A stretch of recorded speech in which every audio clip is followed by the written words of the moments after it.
You've been told that happiness comes from more money, more success, more approval. They told you once you have it all, you'll finally feel complete. But if that were true, why do so many people who seem to have it all still feel empty? Why do you still feel restless, anxious, and stuck in the endless cycle of wanting more, always searching for something that seems just out of reach? The truth is, happiness isn't something you chase. It's something you already have, buried deep within you. Buddhist wisdom has been teaching this for centuries, that you don't need to search for wholeness because it's already inside of you. You've been living with it, but you've forgotten. It's not about getting more. It's about realizing you are already complete, just as you are. Tonight, as you listen to this wisdom, something will change. Your mind will slow down. The weight on your shoulders will begin to lift. You'll feel the stillness inside you, like the calm after a storm. And when you wake up tomorrow, you'll see the world in a new light, clearer, more peaceful, more whole. This isn't just another audio to fall asleep to. This is a reminder that nothing is missing in your life. You are already whole. Are you ready to remember? Let's begin. As you settle deeper into the stillness of your mind, let's explore an idea that has the power to change how you see yourself and the world around you. It's an idea that touches the very core of who you are, reminding you that imperfection is not a flaw, but a reflection of the natural beauty of life. You've been taught that wholeness means being perfect, complete, flawless. But what if I told you that true beauty and completeness lie in the cracks, in the unfinished, and in the things you think are missing? This isn't a theory. It's an ancient truth rooted deeply in Buddhist philosophy and aesthetics. A truth that can free you from the constant struggle for more. At the heart of this wisdom lies the Japanese concept of wabi-sabi. This philosophy teaches us to embrace the beauty in imperfection, to find completeness in what seems incomplete. In a world obsessed with perfection, the perfect home, the perfect body, the perfect life, this may sound strange, but the more you explore this idea, the more you'll realize that it's the cracks, the unfinished edges, the worn-out surfaces that make everything truly beautiful. And these imperfections, they are not something to fix or hide. They are the essence of life itself, the proof that life is real, dynamic, and constantly evolving. The concept of wabi-sabi isn't just about appreciating objects.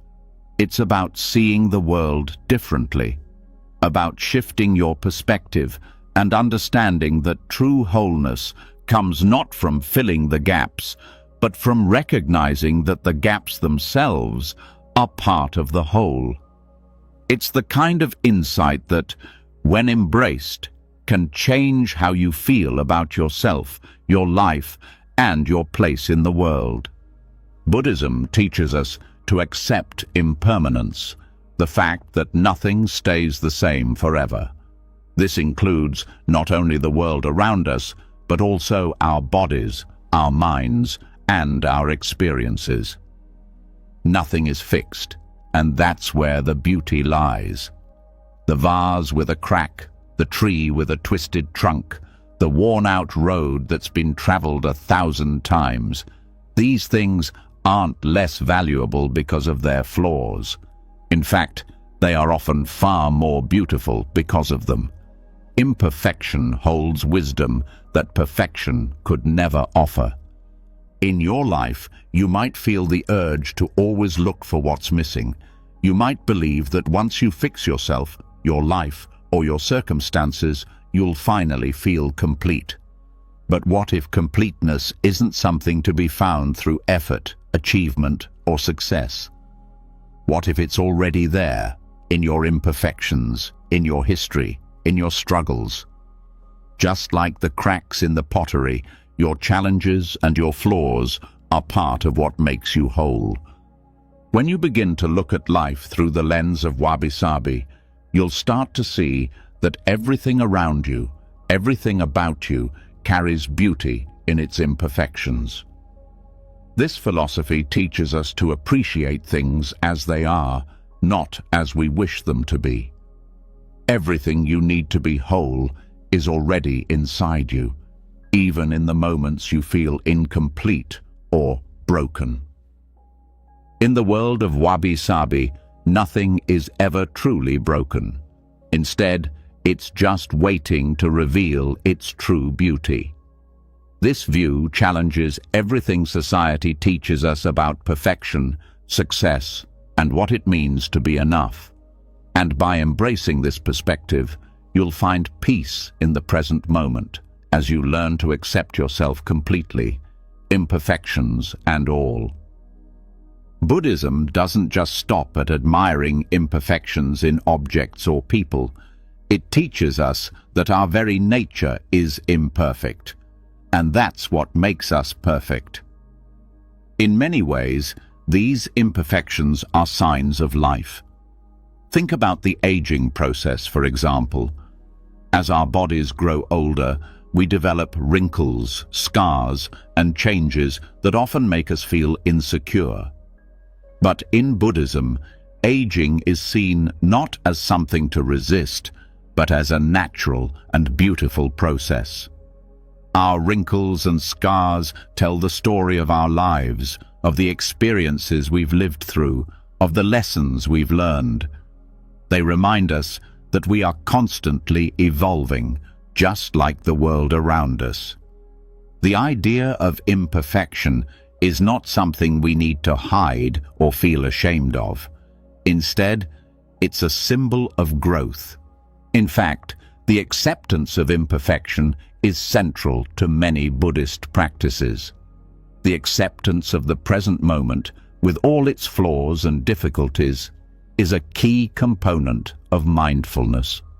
Rather than wishing for things to be different or constantly striving for more, Buddhism encourages us to embrace the present as it is.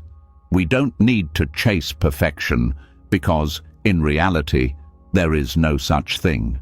There is only the present, only this moment, only this life in its natural state, a beautiful, ever-changing process of becoming. The idea of embracing imperfection can feel uncomfortable at first, especially if you're used to trying to control everything around you. It's natural to want to fix things, to make them better or perfect. But Buddhism teaches that this desire is rooted in a misunderstanding of what it means to be whole. In truth, wholeness is not the absence of flaws, but the ability to see beauty within them.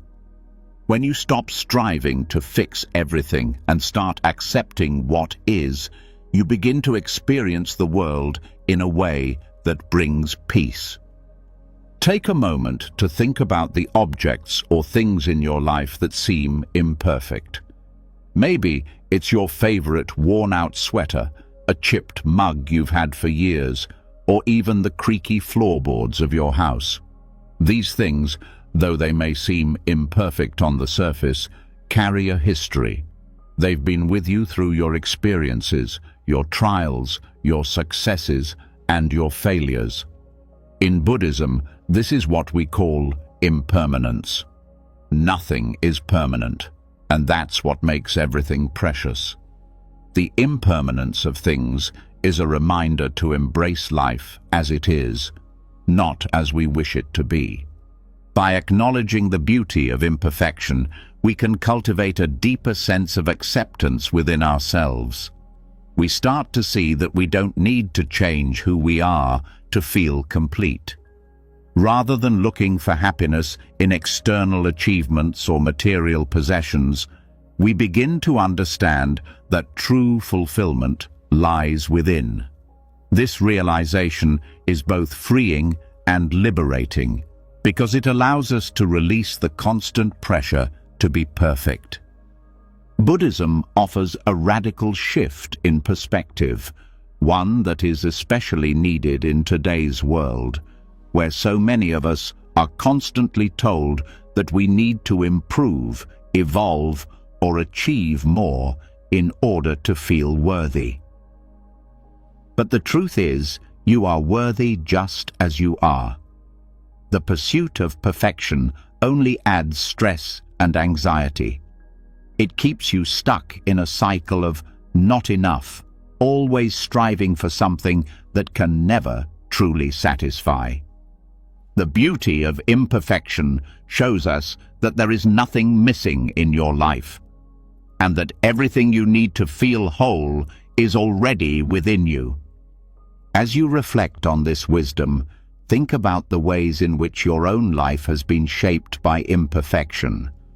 Consider the moments where you felt like you were broken or incomplete, and how, looking back, those very moments were where you learned the most, where you grew the most, and where you discovered the beauty of your true self. You were never missing anything. You were just waiting to realize that the cracks, the struggles, and the imperfections were part of the journey to understanding who you truly are. In Buddhism, this journey of self-discovery is not about striving for perfection, but about realizing that you've always been complete. The path is not one of accumulation, but one of awareness. Awareness of the beauty, wisdom, and wholeness that is always present, even in what we perceive as flaws. The more we embrace imperfection, the more we find peace in the present moment. And as you continue on your path, remember that nothing is missing. You are whole, just as you are. In this moment, and in all moments, allow yourself to let go of the need to fix, improve, or change. Instead, embrace the beautiful imperfection of life. See the world as it truly is, full of cracks, brokenness, and yet complete. When you let go of the belief that something is missing, you unlock the ability to see the beauty in everything, just as it is.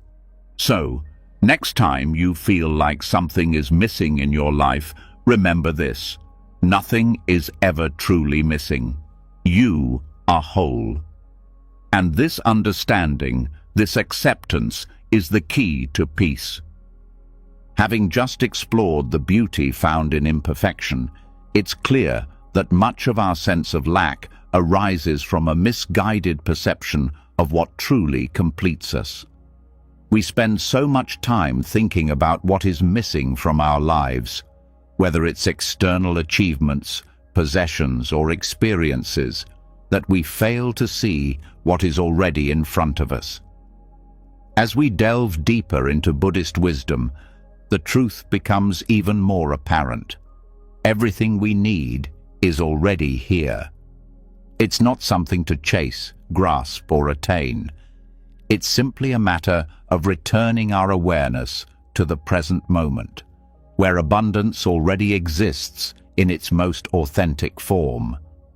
In Buddhism, there is a profound teaching called Pakupana, which can be roughly translated as the ever-sufficient present.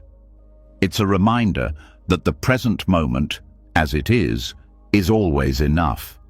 Lack dissolves when we stop searching for fulfillment outside of ourselves and simply return to the now. Our minds are often overwhelmed with thoughts of the future, the past, or what might be missing in our lives.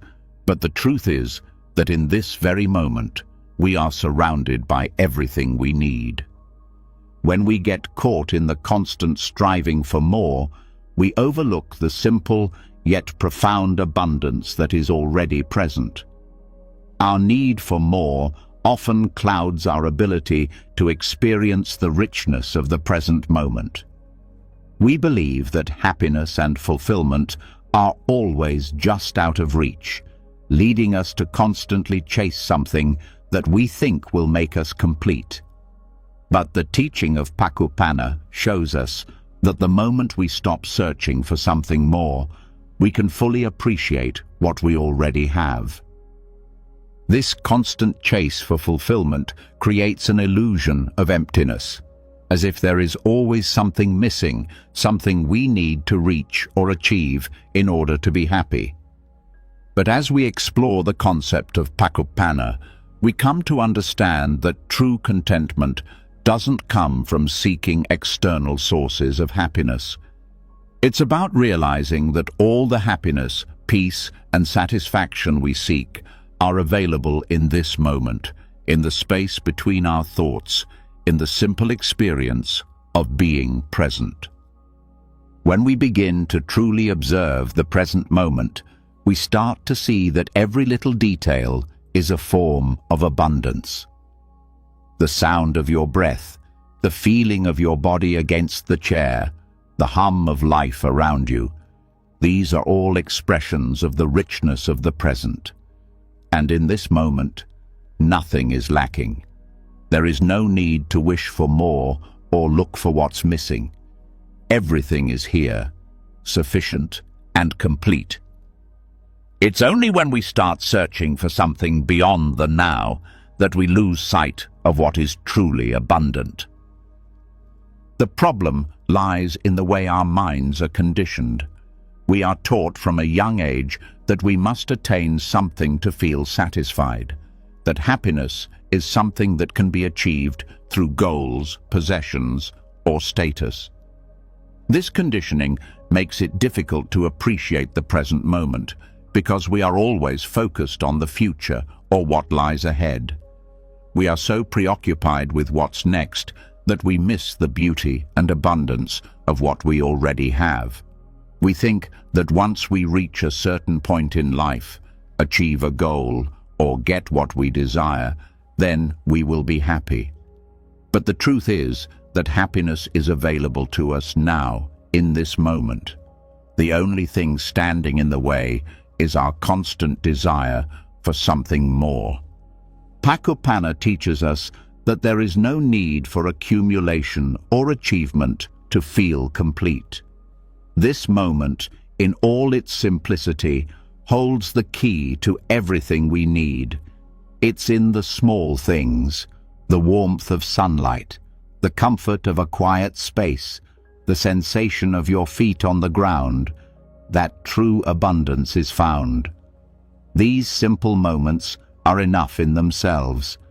There is nothing more to find, because it has always been here, waiting for us to notice. In Buddhist teachings, the present is not just an in-between space that leads us from one moment to the next. It is the only moment that truly exists. The past is a memory, the future is a projection, but the present is where life is happening, right here, right now. By cultivating an awareness of the present, we begin to see that everything we need to feel whole, fulfilled, and content is available to us in this very moment. The belief that something is missing is simply an illusion created by our minds, and when we drop this illusion, we open ourselves to the truth of abundance.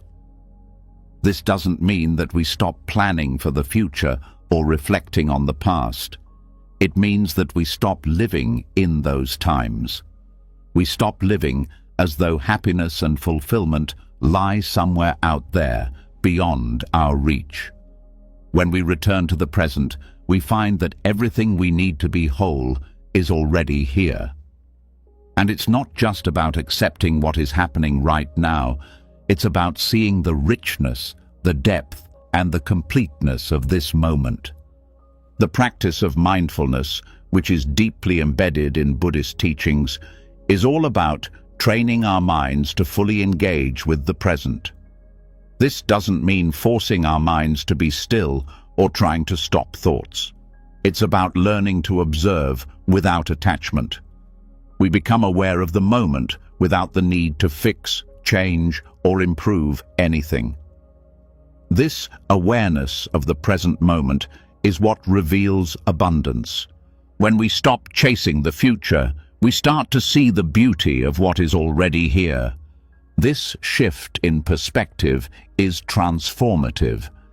As you cultivate mindfulness and learn to return to the present, you will begin to realize that the struggle for more money, more success, more recognition, is a distraction. These things are not the sources of true happiness. In fact, they often pull us away from what is truly meaningful. The abundance we are searching for isn't hidden somewhere in the future. It's here, in the simplicity of the present moment. And once we come to this realization, something profound happens. The need to fill our lives with more disappears. The need to prove ourselves, to chase after things, vanishes. Instead, we begin to experience the peace of being. We learn to appreciate the simplicity of life, and through this appreciation, we uncover an abundance that has always been there. We stop thinking of the present as something that needs to be fixed or improved, and start seeing it as something that is whole, complete, and enough. The concept of Pakapana isn't just about the present moment. It's about our relationship to time itself. When we are always focused on the future or the past, we lose touch with the now. But the present is where life truly unfolds. By returning to the present, we reconnect with what is real, and in doing so, we discover that everything we need is already within us. The endless pursuit of more, of something outside of ourselves, fades away, and we find that we are already abundant. As you reflect on this idea, notice how much of your energy goes towards seeking something in the future. Whether it's a new project, a new possession, or a new milestone, we often convince ourselves that these things will make us happy. But in truth, when we become present and fully aware of the moment, we realize that nothing is missing. Everything that truly matters is already here.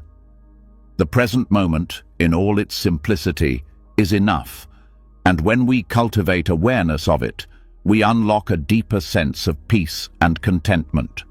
We stop looking for fulfillment outside of ourselves and begin to experience the world exactly as it is, perfect, abundant, and complete. As you move forward in your life, remember that there is no need to constantly search for something more. The abundance you are seeking is already here in the present moment. When you return to this moment, you will realize that you have everything you need. The present moment is not something to wait for. It is the only moment you need. As we journey deeper into understanding the essence of our existence, we begin to see that the concept of emptiness is not something to fear or resist. In fact, it holds the key to liberation, peace, and true understanding. Just like we've explored the abundance of the present moment, where we realize that there is nothing missing, the next step in this realization is grasping the profound Buddhist concept of shunyata, emptiness. This isn't the emptiness of a void or nothingness. Instead, it is the emptiness that reveals the fullness of life itself.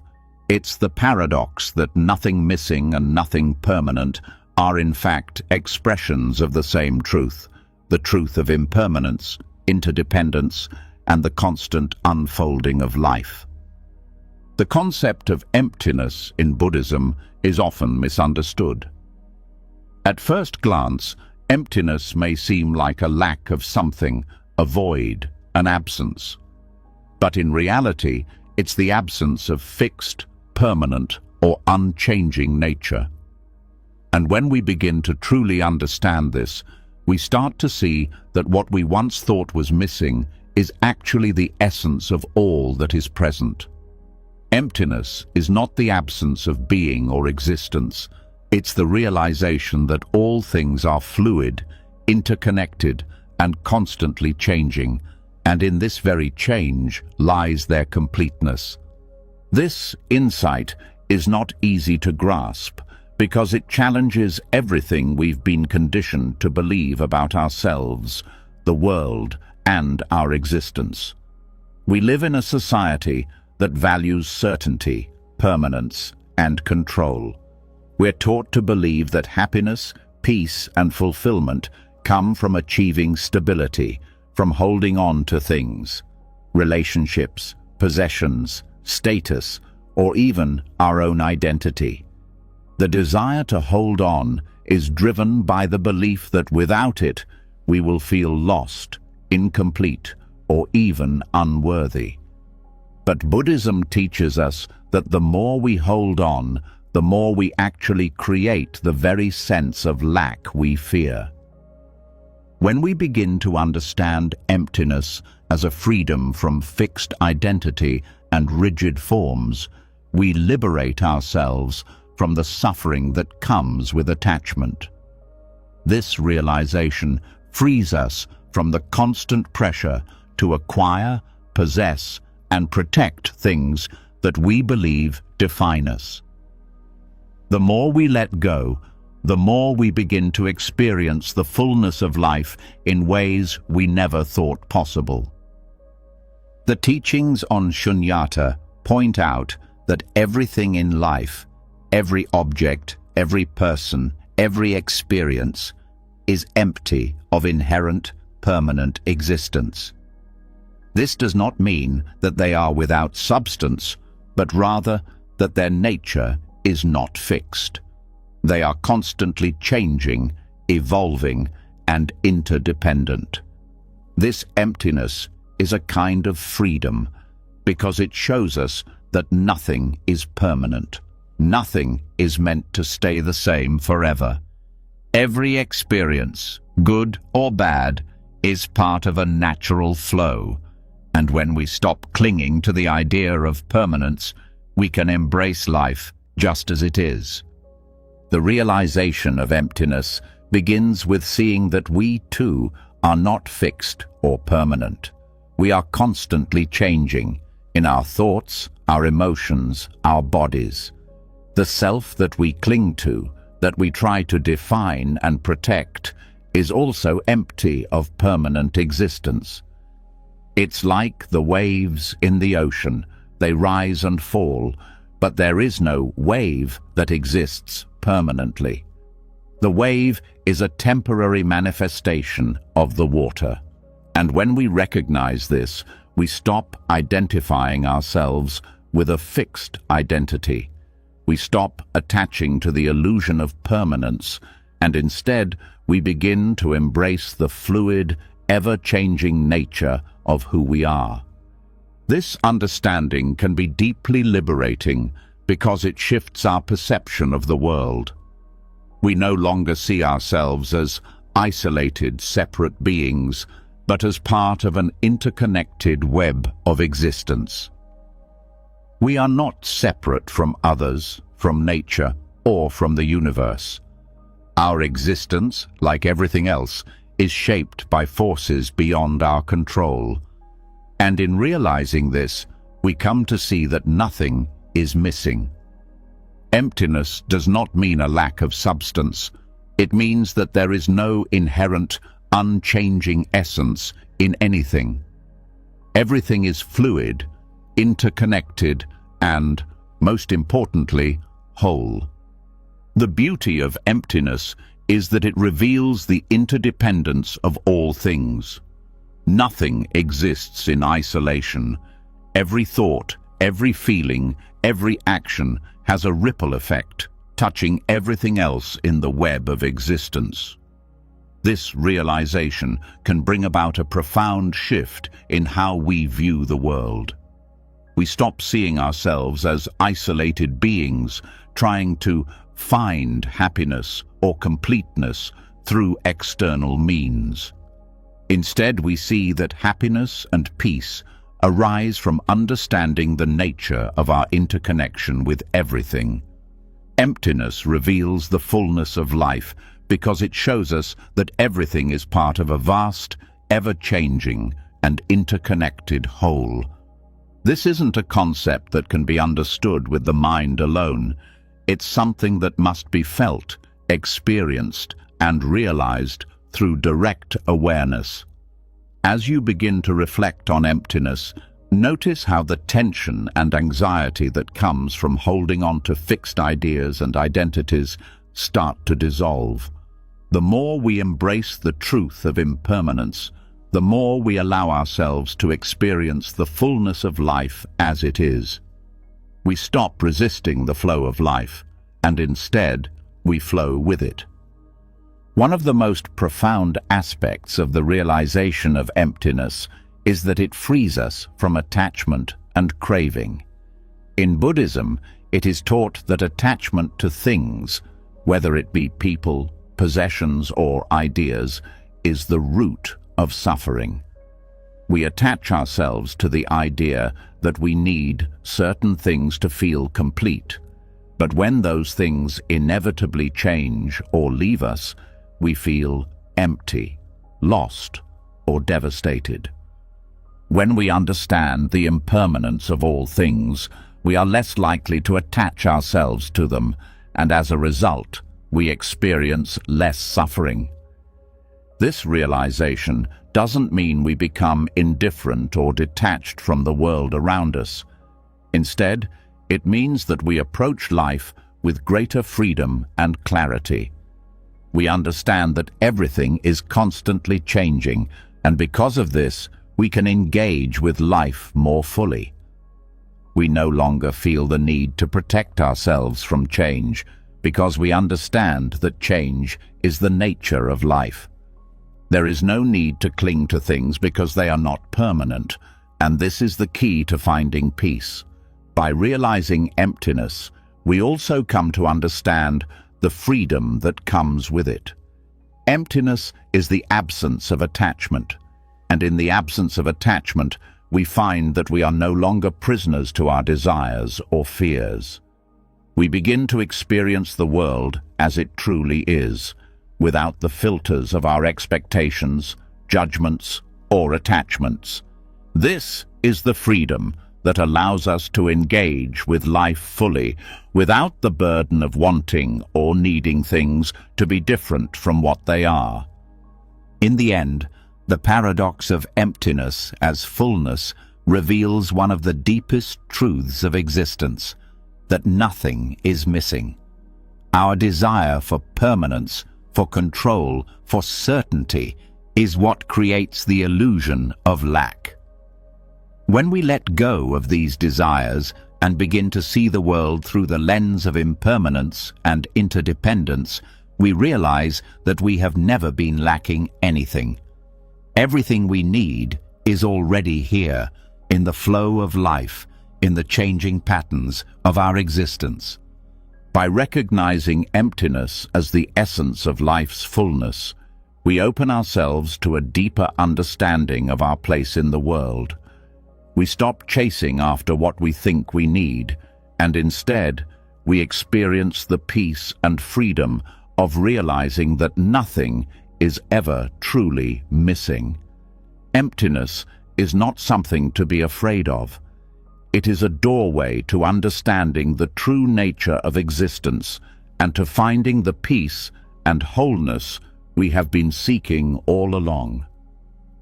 As we continue our exploration of Buddhist wisdom, we now turn our attention to something that has been a driving force in our lives, often without us even realizing it: desire. This longing for something more, something we believe we need in order to feel complete, is a powerful force that shapes so much of our thoughts, actions, and experiences. The myth of the next thing has conditioned us to believe that once we get something, achieve something, or acquire something, we'll finally feel whole. But, as we've already seen, true fulfillment does not lie in what is outside of us.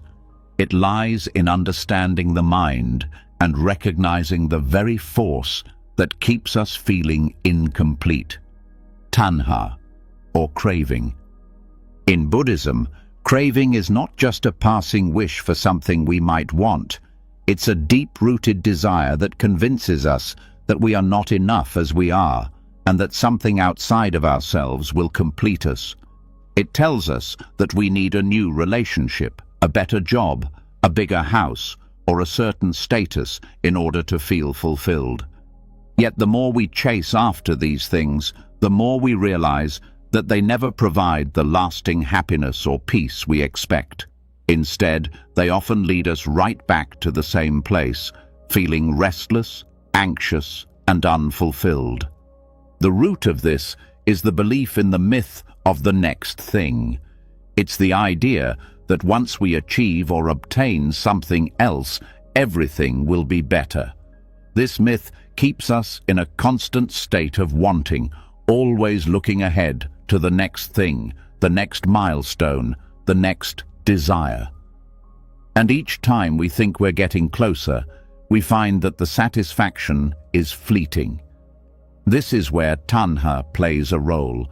It leads us to believe that fulfillment is always just out of reach, that something external to us is what we need to feel whole.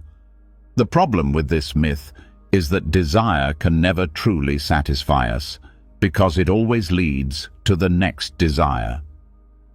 Once one craving is fulfilled, another one takes its place. It's a never-ending cycle of seeking, attaining, and then seeking again. This is the very nature of craving. It promises happiness, but it only leads to dissatisfaction. The Buddha understood this very well, and through his teachings he showed us that the path to true peace does not lie in the pursuit of endless desires, but in recognizing the futility of this pursuit. By understanding tanha, we are given the key to breaking free from this cycle of craving. Buddhist mindfulness practices help us dissolve the myth of the next thing by allowing us to step outside of this constant craving. When we practice mindfulness, we learn to observe our thoughts and desires without becoming attached to them. We start to notice how often we think that something else will make us happy, how often we believe that the next achievement or possession will finally fill the emptiness we feel. But mindfulness shows us that this emptiness is not something to be filled by external things. It is a natural part of the human experience that arises when we forget to connect with the present moment and our true selves. Mindfulness is not about denying our desires or pretending they don't exist. Instead, it's about becoming aware of the ways in which craving shapes our lives. We begin to notice the patterns of our minds, how easily we become consumed by the idea that we need something more to be happy. In recognizing this, we can begin to see how these desires are often rooted in fear, insecurity, or the belief that we are not enough as we are. By seeing these desires for what they truly are, we begin to unravel their hold over us.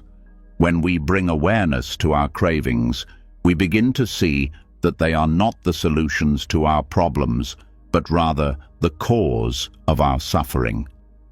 Craving leads us to look for happiness outside of ourselves, but it never allows us to find it. The more we try to satisfy it, the more it deepens our sense of emptiness.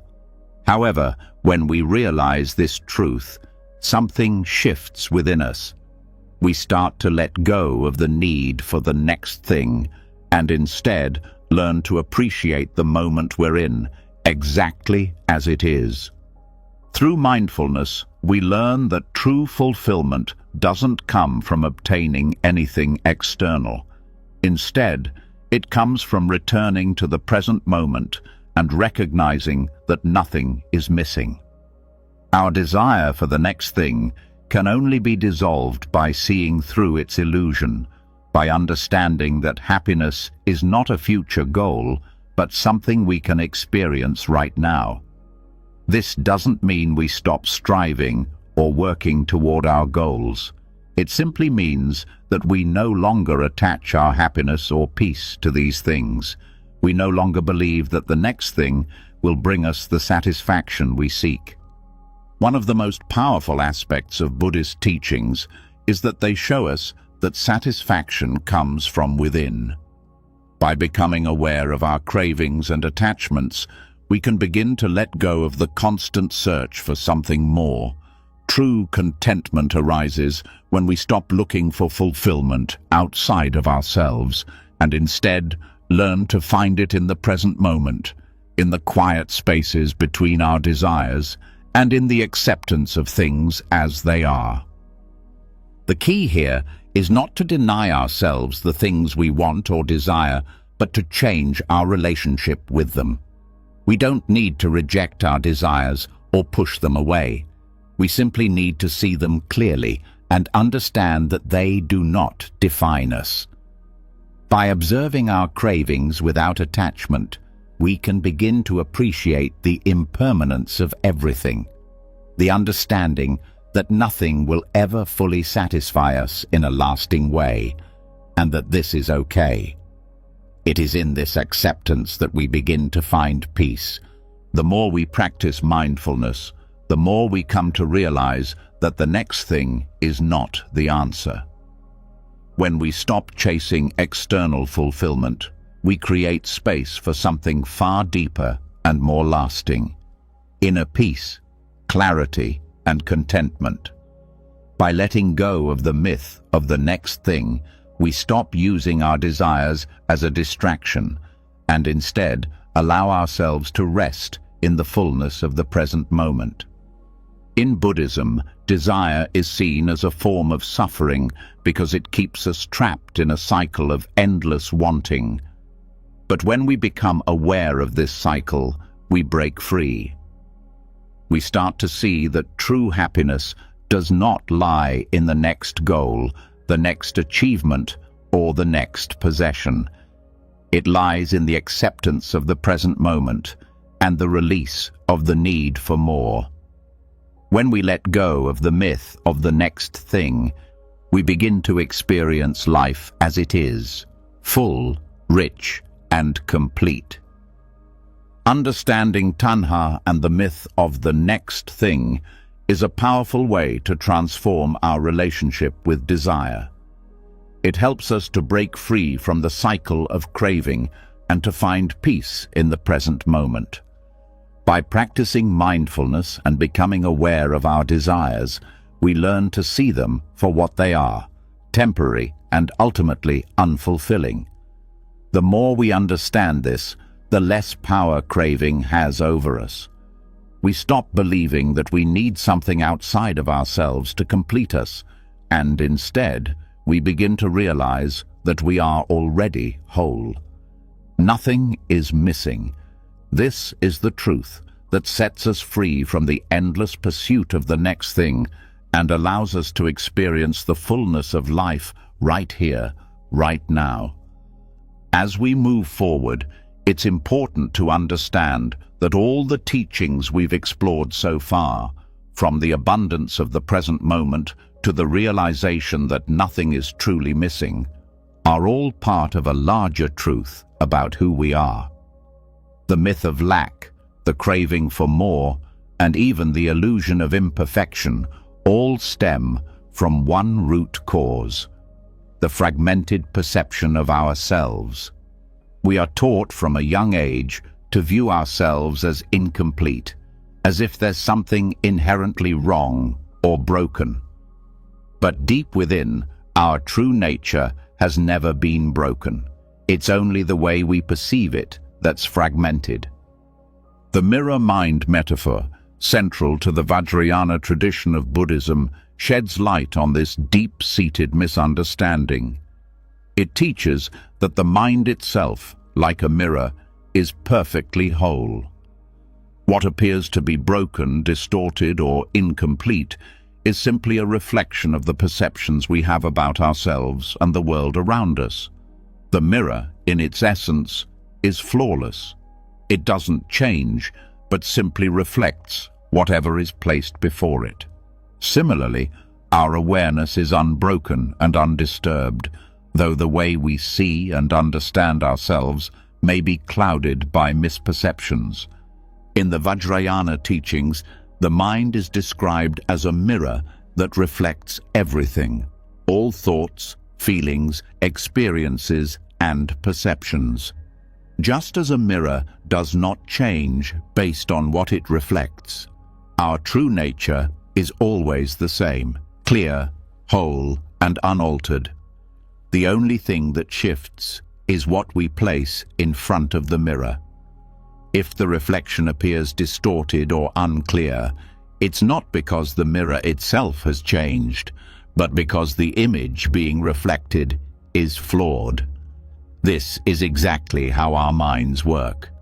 We are not broken. We simply have distorted perceptions that shape how we see the world and ourselves. The mirror mind teaches us that the confusion and dissatisfaction we experience are not inherent to our true nature. Instead, they come from the way we engage with the world, from the beliefs, judgments, and attachments that cloud our perception. These misperceptions create a false sense of self, one that believes it is incomplete, broken, or lacking. But the truth is that the awareness itself, the mind that observes everything, is always whole and perfect. When we realize this, something incredible happens. We stop identifying with the distorted reflections of ourselves and start seeing through the confusion. This understanding frees us from the constant cycle of striving to fix ourselves or attain something outside of us to feel whole. We realize that we have always been whole. We simply need to clear away the mental fog to see it. The mirror, which has always been clear, is not the problem. The problem lies in the images we project onto it. When we recognize this, we no longer need to chase after the illusion of completeness through external achievements or possessions. We can finally rest in the truth that nothing is missing. We are whole, just as we are. This concept brings a deep sense of peace because it challenges the core belief that we must become something in order to feel complete. It isn't about becoming perfect.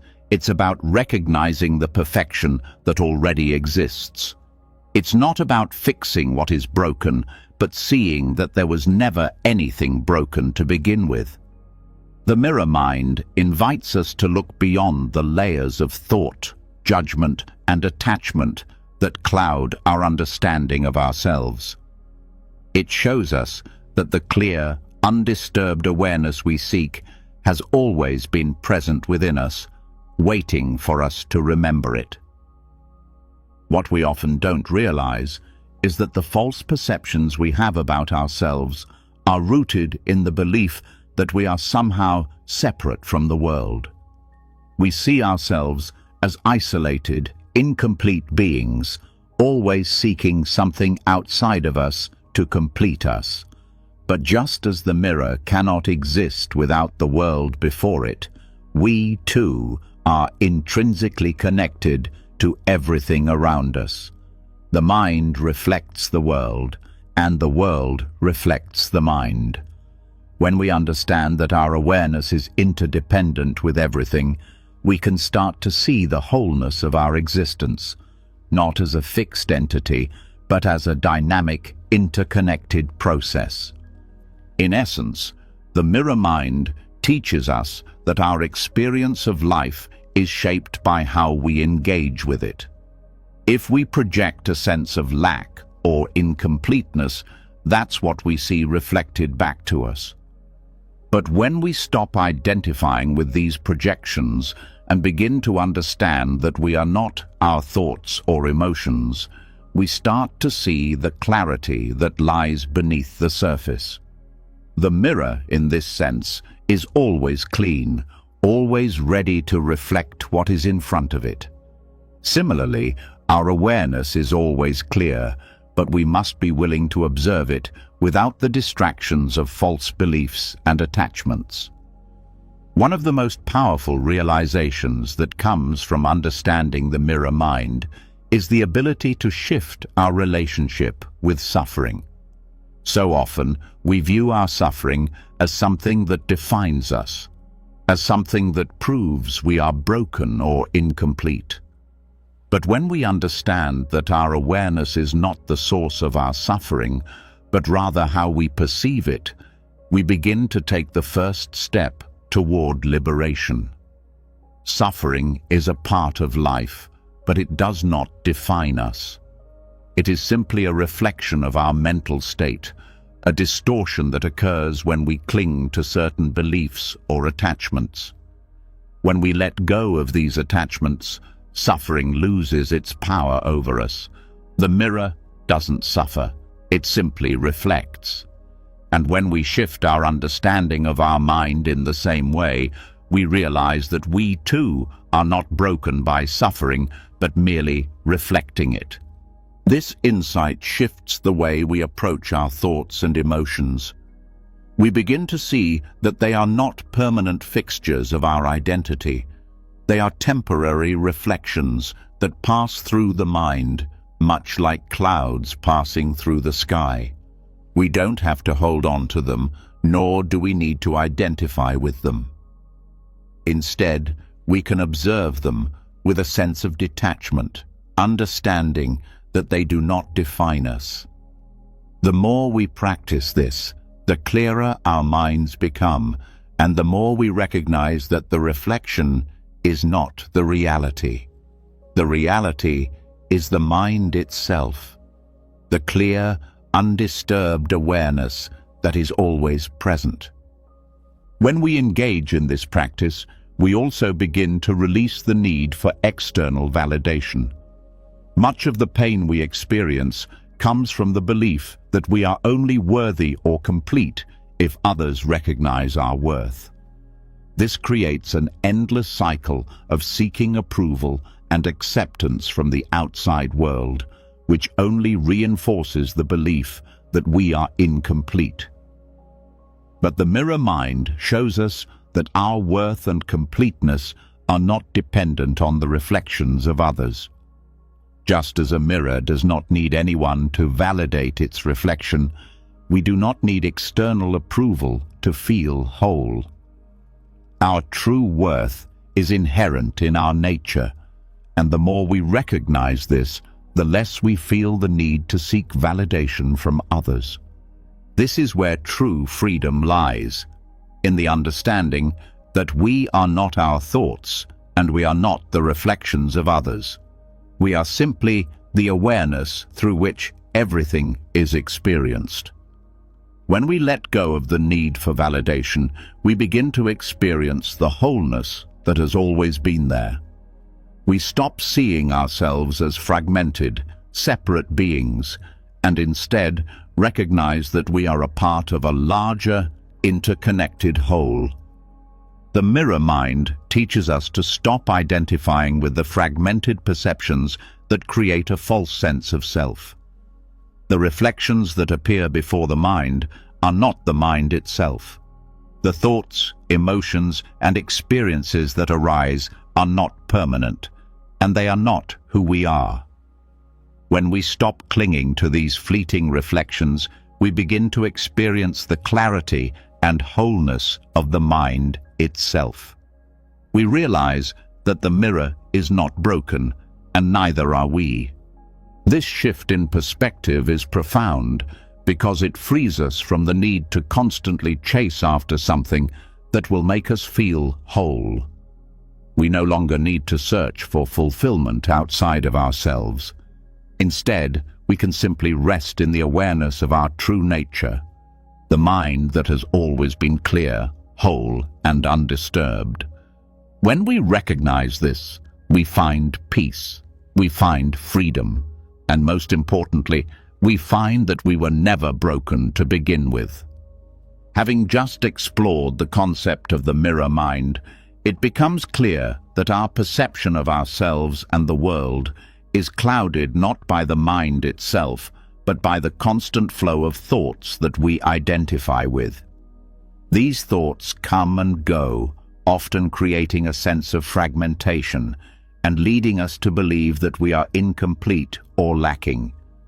However, what if the true essence of who we are exists in the moments between those thoughts, in the stillness that is often overshadowed by the noise of the mind?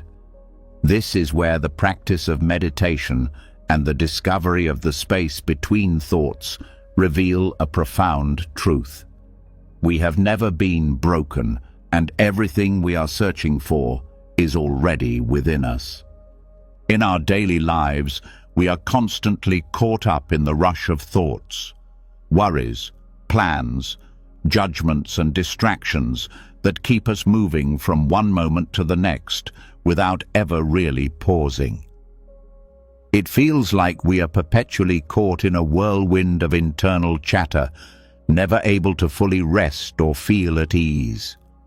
But beneath this constant stream of thoughts, there is a subtle space, a gap that exists in every moment. It's in these moments of silence that we can experience a direct connection with our true nature, an experience of inner completeness that we often overlook because we're too focused on the noise. Meditation is the practice of turning our attention to these spaces, of learning to observe our thoughts without getting attached to them or swept away by them. When we sit in stillness, we begin to notice that between each thought there is a brief pause. This pause is where true peace resides. It's not something we need to create or attain. It's already there, waiting for us to recognize it. The more we practice meditation, the more we start to see that these gaps are not merely empty or meaningless moments. Rather, they are rich with the possibility of presence. In the beginning, the silence between thoughts may seem elusive, difficult to grasp. It might feel like a fleeting moment that slips away too quickly. But over time, through consistent meditation practice, we begin to realize that this silence is always present, underlying every thought, every emotion, and every sensation.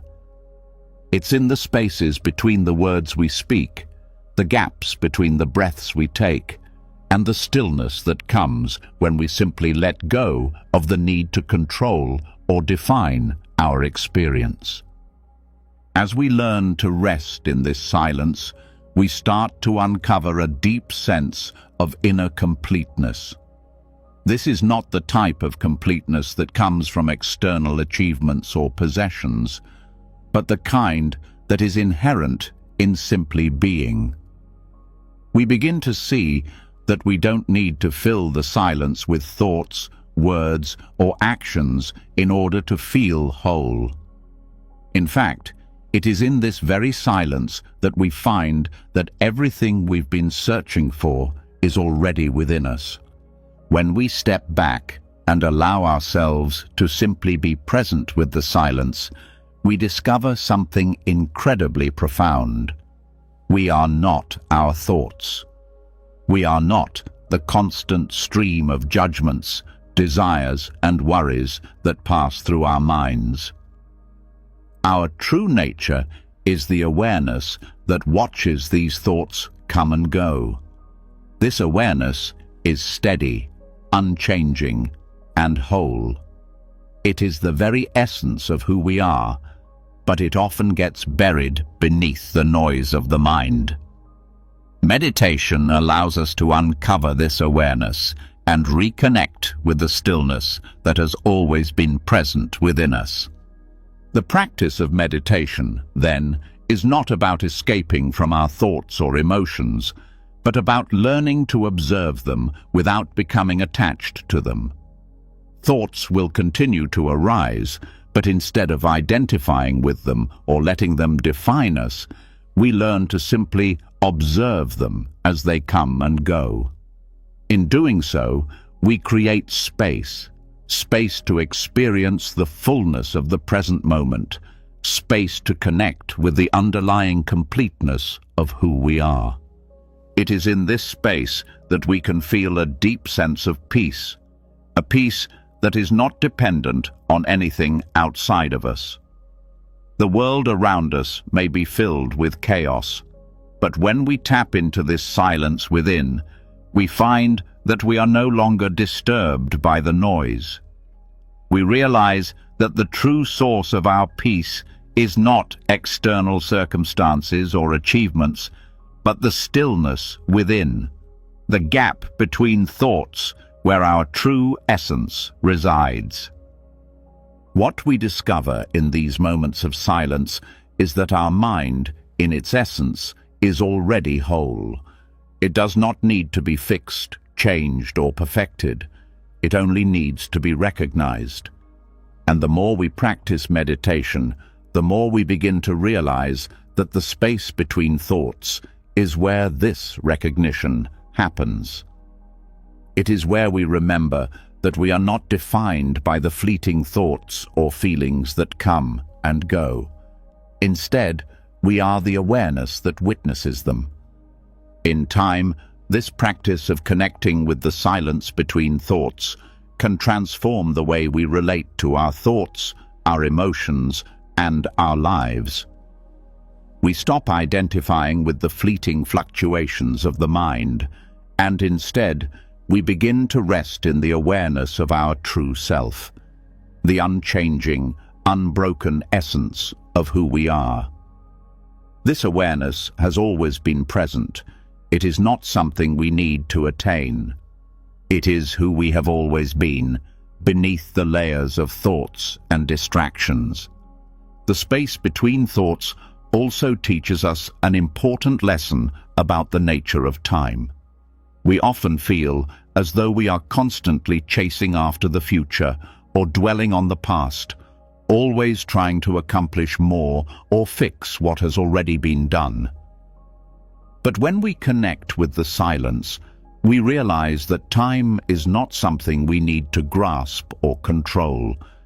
In the present moment, there is no past or future, only the now. It is in this timelessness that we can experience a deep sense of freedom, because we no longer feel the need to rush or worry. We realize that everything is unfolding as it should, and that we are part of this unfolding, not separate from it. This understanding of time, coupled with the silence between thoughts, allows us to let go of our constant striving. We no longer feel the need to fill every moment with activity or thought. Instead, we learn to simply be present with whatever is arising, without judgment or expectation. In this state of presence, we experience a profound sense of wholeness and peace, because we are no longer fragmented by the past or future. We are simply living in the moment, fully aware and at ease.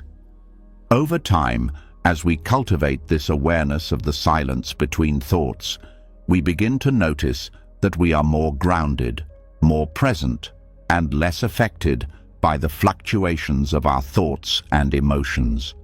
We no longer feel as though we are at the mercy of our minds, but instead we realize that we have the ability to rest in the stillness and experience a sense of deep fulfillment and completeness. This is not a fleeting happiness that depends on external conditions, but a lasting peace that comes from recognizing our true nature.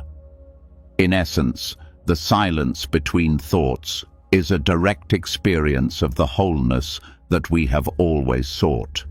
It is not something we need to achieve, but something we can access right now, in this very moment. By letting go of the need to fill the silence with thoughts or distractions, we make space for the deeper truth of who we are to emerge. We realize that we have never been incomplete. We have always been whole.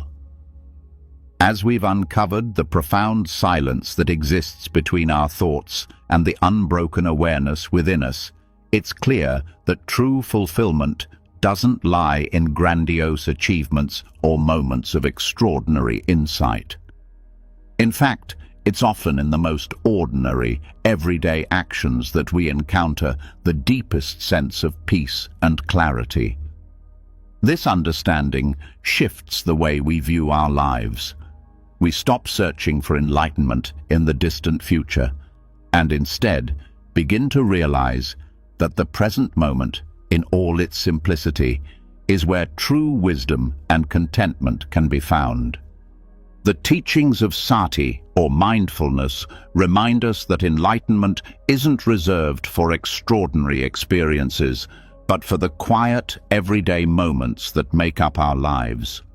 The simple act of washing a dish, walking a step, or even sitting quietly is an opportunity to connect with the present moment.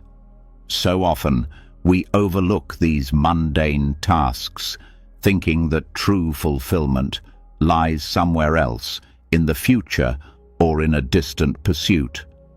But mindfulness invites us to see that every moment, no matter how simple or routine, is a doorway to peace, insight, and wholeness. Mindfulness doesn't require us to escape our lives or seek out extraordinary events. Instead, it invites us to fully engage with whatever is in front of us, no matter how small or insignificant it may seem. It teaches us to be present with what is happening right now, without judgment or distraction. Whether we are washing dishes, taking a walk, or eating a meal, these everyday actions can become profound moments of connection, where we experience life exactly as it is, free from the need to change or escape. The beauty of mindfulness lies in its simplicity. It's not about creating a special state of mind or searching for deep, transcendental experiences. It's about noticing and appreciating the present as it is. When we practice mindfulness, we start to see the depth and richness in everything around us. We notice the texture of the soap as we wash a dish, the rhythm of our breath as we walk, the taste of food as we eat. These simple moments, when fully experienced, become moments of connection, not just with the world, but with ourselves. When we slow down and bring our awareness to the present moment, we can let go of the need to rush through life or constantly seek the next thing. There's no need to go anywhere or do anything extraordinary to find peace. In fact, it's often the opposite. The more we focus on the present, on what's happening right now, the more we discover that true fulfillment doesn't come from external achievements, but from the simple act of being present with whatever is in front of us. It's easy to dismiss the everyday tasks as unimportant, but in doing so, we miss the opportunity to truly live. Life doesn't happen in grand moments of excitement or dramatic achievements. It happens in the small, ordinary moments that fill our day. These moments, when experienced fully and with mindfulness, carry with them the potential for profound wisdom. The act of washing dishes, for example, can become a moment of awareness, not just of the task at hand, but of our mind, our breath, and our connection to the present moment. It's not about how well we wash the dish, but about how we engage with the dishwashing itself with full awareness. When we begin to practice mindfulness in the simple tasks of life, we start to experience a sense of peace that isn't dependent on anything external. It's not about waiting for the perfect moment or the right circumstances. It's about realizing that every moment is the perfect moment for mindfulness, and every action is an opportunity to reconnect with our true nature. Mindfulness helps us to let go of the constant search for meaning or purpose in the big events of life. We stop seeking happiness, peace, or enlightenment in external things, and instead recognize that all of it is available to us in the present moment. The simple act of walking can become a meditation. The act of washing a dish can become a way to center ourselves. These ordinary moments are not distractions or obstacles to our spiritual practice. They are the practice itself. They invite us to be fully present, to see the world as it is, and to experience life without judgment or expectation. This shift in perspective can change the way we approach everything in our lives. We stop rushing through tasks, trying to get to the next thing. Instead, we start to appreciate the richness of the moment, even in the most mundane of actions. Mindfulness transforms our experience of life, allowing us to live more fully, more completely, and with a deeper sense of peace. We no longer feel the need to chase after enlightenment or happiness, because we realize that they are already here, in the simple, everyday moments of life. The key to mindfulness is awareness, being fully present with whatever is happening without distraction or judgment. This isn't something we have to strive for.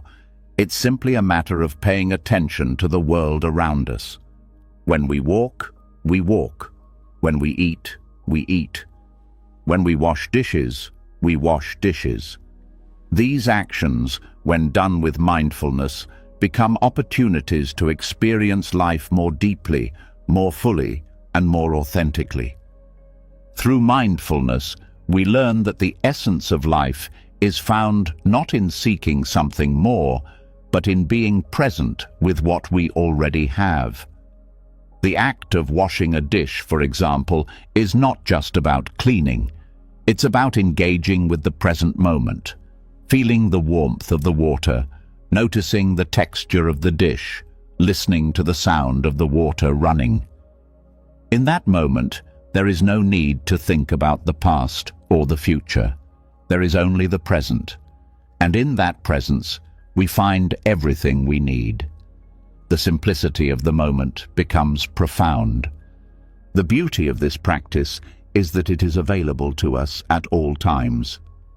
Mindfulness doesn't require special conditions or circumstances. It's not something we need to seek out or prepare for. It's something we can practice in every moment, in every action, in every breath, whether we're washing dishes, walking, eating, or simply sitting. Each moment is an opportunity to return to the present, to be fully aware, and to experience the richness of life as it is. In a world that constantly encourages us to move faster, achieve more, and seek more, mindfulness offers a different way of being. It teaches us to slow down, to pay attention to the present, and to realize that true fulfillment isn't something we need to chase after. It's already here, in the simplicity of life itself. We don't need to go anywhere or do anything extraordinary to find peace. All we need to do is be present in the ordinary moments that make up our lives. As we continue to practice mindfulness, we begin to notice a subtle but profound shift in the way we relate to the world. We stop viewing the ordinary as insignificant, and instead, we see that the ordinary is sacred. Every moment is an opportunity for connection, for presence, for peace. Whether we are washing a dish or taking a step, we begin to experience the fullness of life, not in the future, but in the present. And in this realization, we find that everything we've been searching for has always been right in front of us, waiting for us to notice. Having explored the peace that arises from the simple, everyday moments through mindfulness, we now confront a deeper challenge: the seemingly endless cycle of dissatisfaction that so many of us face. It often feels like we are stuck in a repetitive loop, continuously seeking something outside of ourselves to find meaning, satisfaction, and peace. But in Buddhist teachings, samsara, this cycle of birth, death, and rebirth, is not seen as a prison or punishment, but rather as a profound teacher. It invites us to recognize that wholeness has never been absent, that even within the endless cycle of dissatisfaction, there is a path to understanding, peace, and true freedom. We've been conditioned to view dissatisfaction, suffering, and the recurring challenges in our lives as signs of something being wrong, a sign that we are not where we need to be. But what if, instead of seeing samsara as a trap, we could view it as an opportunity to learn and grow? In Buddhism, samsara is not the absence of meaning or peace, but the very condition that provides the teachings to help us understand the truth of impermanence and the illusion of attachment. The cycles of craving, dissatisfaction, and struggle that we experience daily are not punishments. They are invitations to recognize the fullness of life that is always available, if we learn to embrace it. When we see samsara as a teacher, we begin to shift our perspective. We no longer view the difficulties in our lives as something to escape from or avoid, but as opportunities to learn about the nature of our minds, our attachments, and the very essence of who we are. These challenges and the repetitive nature of our desires and cravings are not traps. They are mirrors reflecting back to us the places where we still cling to impermanent things. The moment we stop resisting this cycle, we start to see that it is through the cycles of samsara that we can awaken to the truth of our wholeness. It's easy to feel trapped in the patterns of dissatisfaction, to think that no matter how much we strive, how many achievements we collect, the sense of emptiness never truly goes away. But this feeling is a misunderstanding of samsara. The more we cling to the belief that satisfaction lies somewhere outside of us, the deeper we fall into the cycle. Each time we reach for something and it doesn't give us lasting satisfaction, we think it's the fault of the external world. But samsara, as a teacher, reminds us that the source of suffering lies in our attachment, in the belief that something external can bring us true, lasting peace.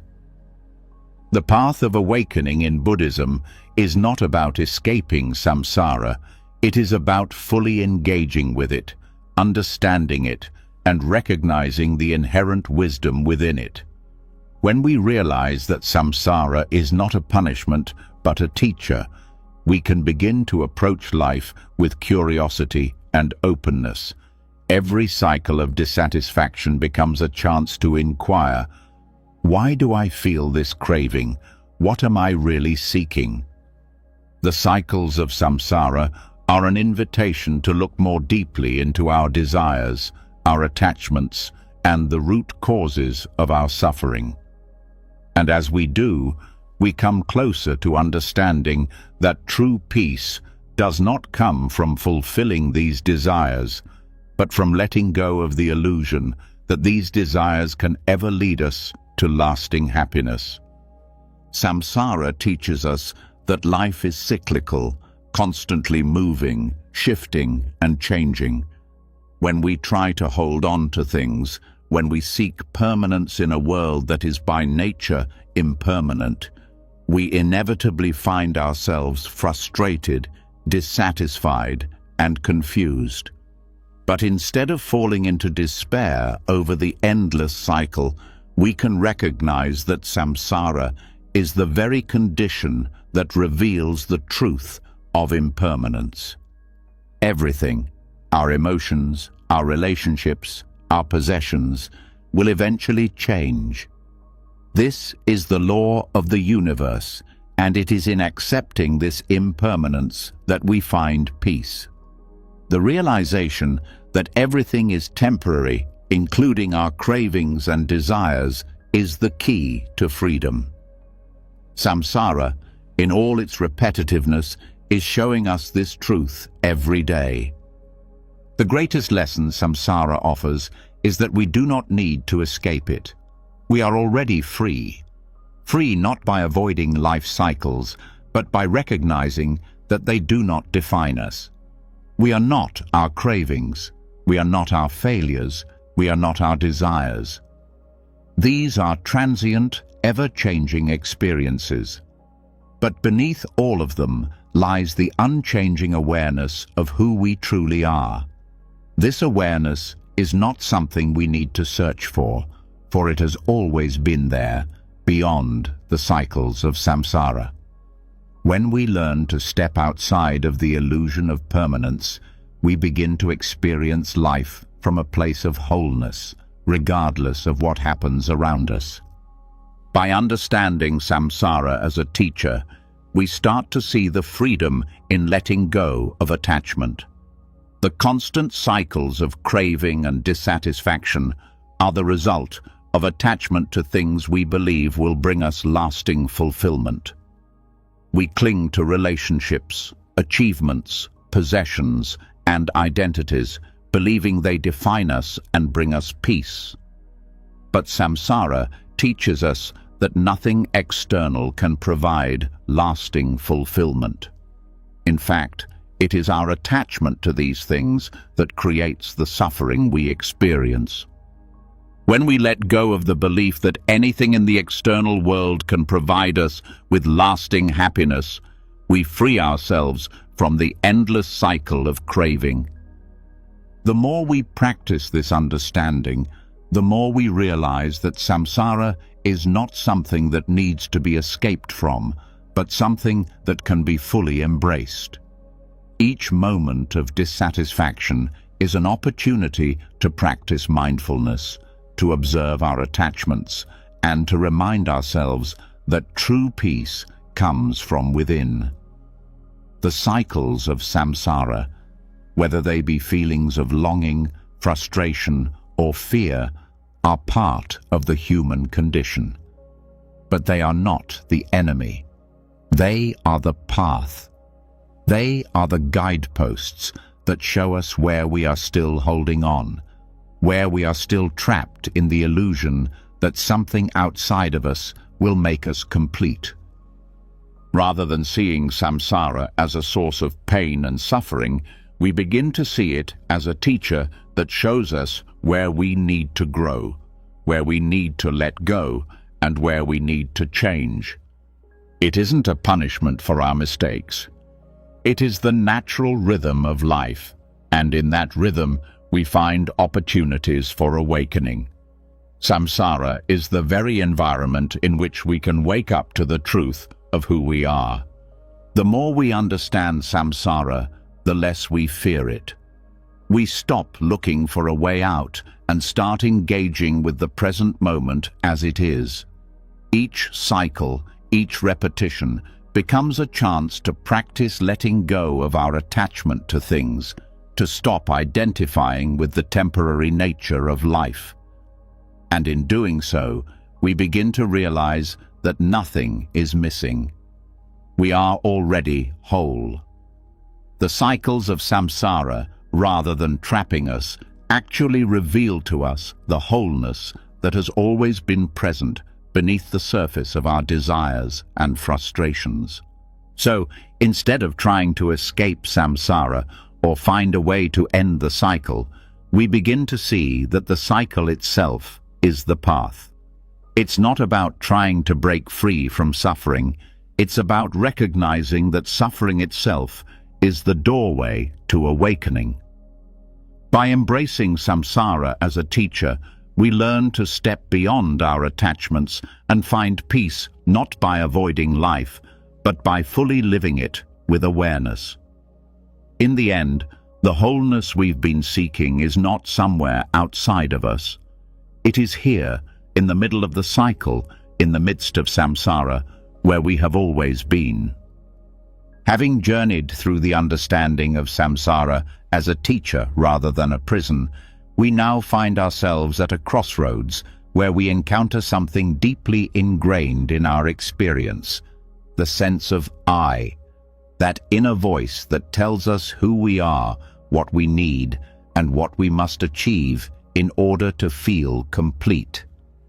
This sense of self, often so deeply felt, is the root of much of our craving and dissatisfaction. We chase after things because we believe that they will define us or complete us, but this pursuit only reinforces the illusion that we are somehow lacking. In truth, the ego is constructed not from a place of wholeness, but from comparison and craving, and it is only by dissolving this illusion that we come to experience the quiet perfection of simply being. The ego, often seen as the center of our identity, is not a fixed, unchanging entity. It is shaped by our experiences, thoughts, and especially by comparison. We measure ourselves against others, against societal standards, against an idealized version of who we think we should be. This comparison leads to an endless cycle of craving, where we believe that achieving certain goals or acquiring certain things will finally bring us fulfillment. The ego whispers that we are not enough and that only by attaining or becoming something else will we be whole. But the truth is that the ego itself is a creation of these very desires and comparisons, a false self that keeps us trapped in the illusion of lack. This constant striving for more, for better, for different, builds a false sense of identity, one that is always changing and always dependent on external factors. The ego is not an authentic reflection of who we truly are. It is a reaction to external influences, a fragile construct that shifts with each new experience or comparison. We find ourselves constantly chasing after a version of ourselves that is better, more accomplished, more loved. But the more we chase, the more we lose touch with our true nature. We become identified with the ego and forget that beneath all the layers of comparison and craving, there is a quiet perfection of being that is already complete. The process of dissolving the ego begins with recognizing that this sense of self we so strongly identify with is not our true nature. The more we cling to the ego, the more we reinforce the illusion of lack. The ego tells us we are separate, that we must achieve or acquire something in order to be worthy. But when we begin to question this belief, we start to see that our true nature is not defined by what we have or who we think we are. It is not shaped by comparison or external circumstances. It simply is. And in that simple being, we find the wholeness that we've been searching for all along. In the practice of mindfulness, we begin to observe how our thoughts, actions, and even our emotions are often driven by the desire to fulfill the demands of the ego. We notice how easily we compare ourselves to others and how these comparisons fuel our cravings. But as we become more aware of these patterns, we begin to see them for what they are, fleeting thoughts and perceptions, not solid truths. The more we recognize these patterns, the more we begin to realize that we are not our thoughts or our cravings. We are the awareness that observes them. And in that awareness, we uncover the truth that we are already complete, just as we are. The illusion of lack is the ego's greatest trick. It convinces us that we need more, more success, more recognition, more possessions, to feel worthy.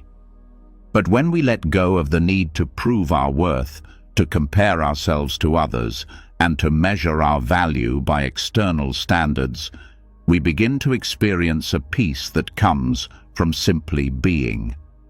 This peace is not the result of achieving something, but the result of recognizing that we are enough exactly as we are. The quiet perfection of being is already present within us, free from the ego's demands and comparisons. When we stop identifying with the ego, we stop identifying with the stories we've told ourselves about who we are and what we need.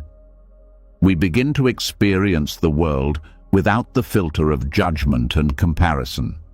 We stop seeing ourselves as separate from others, and instead we recognize our deep interconnectedness with all beings.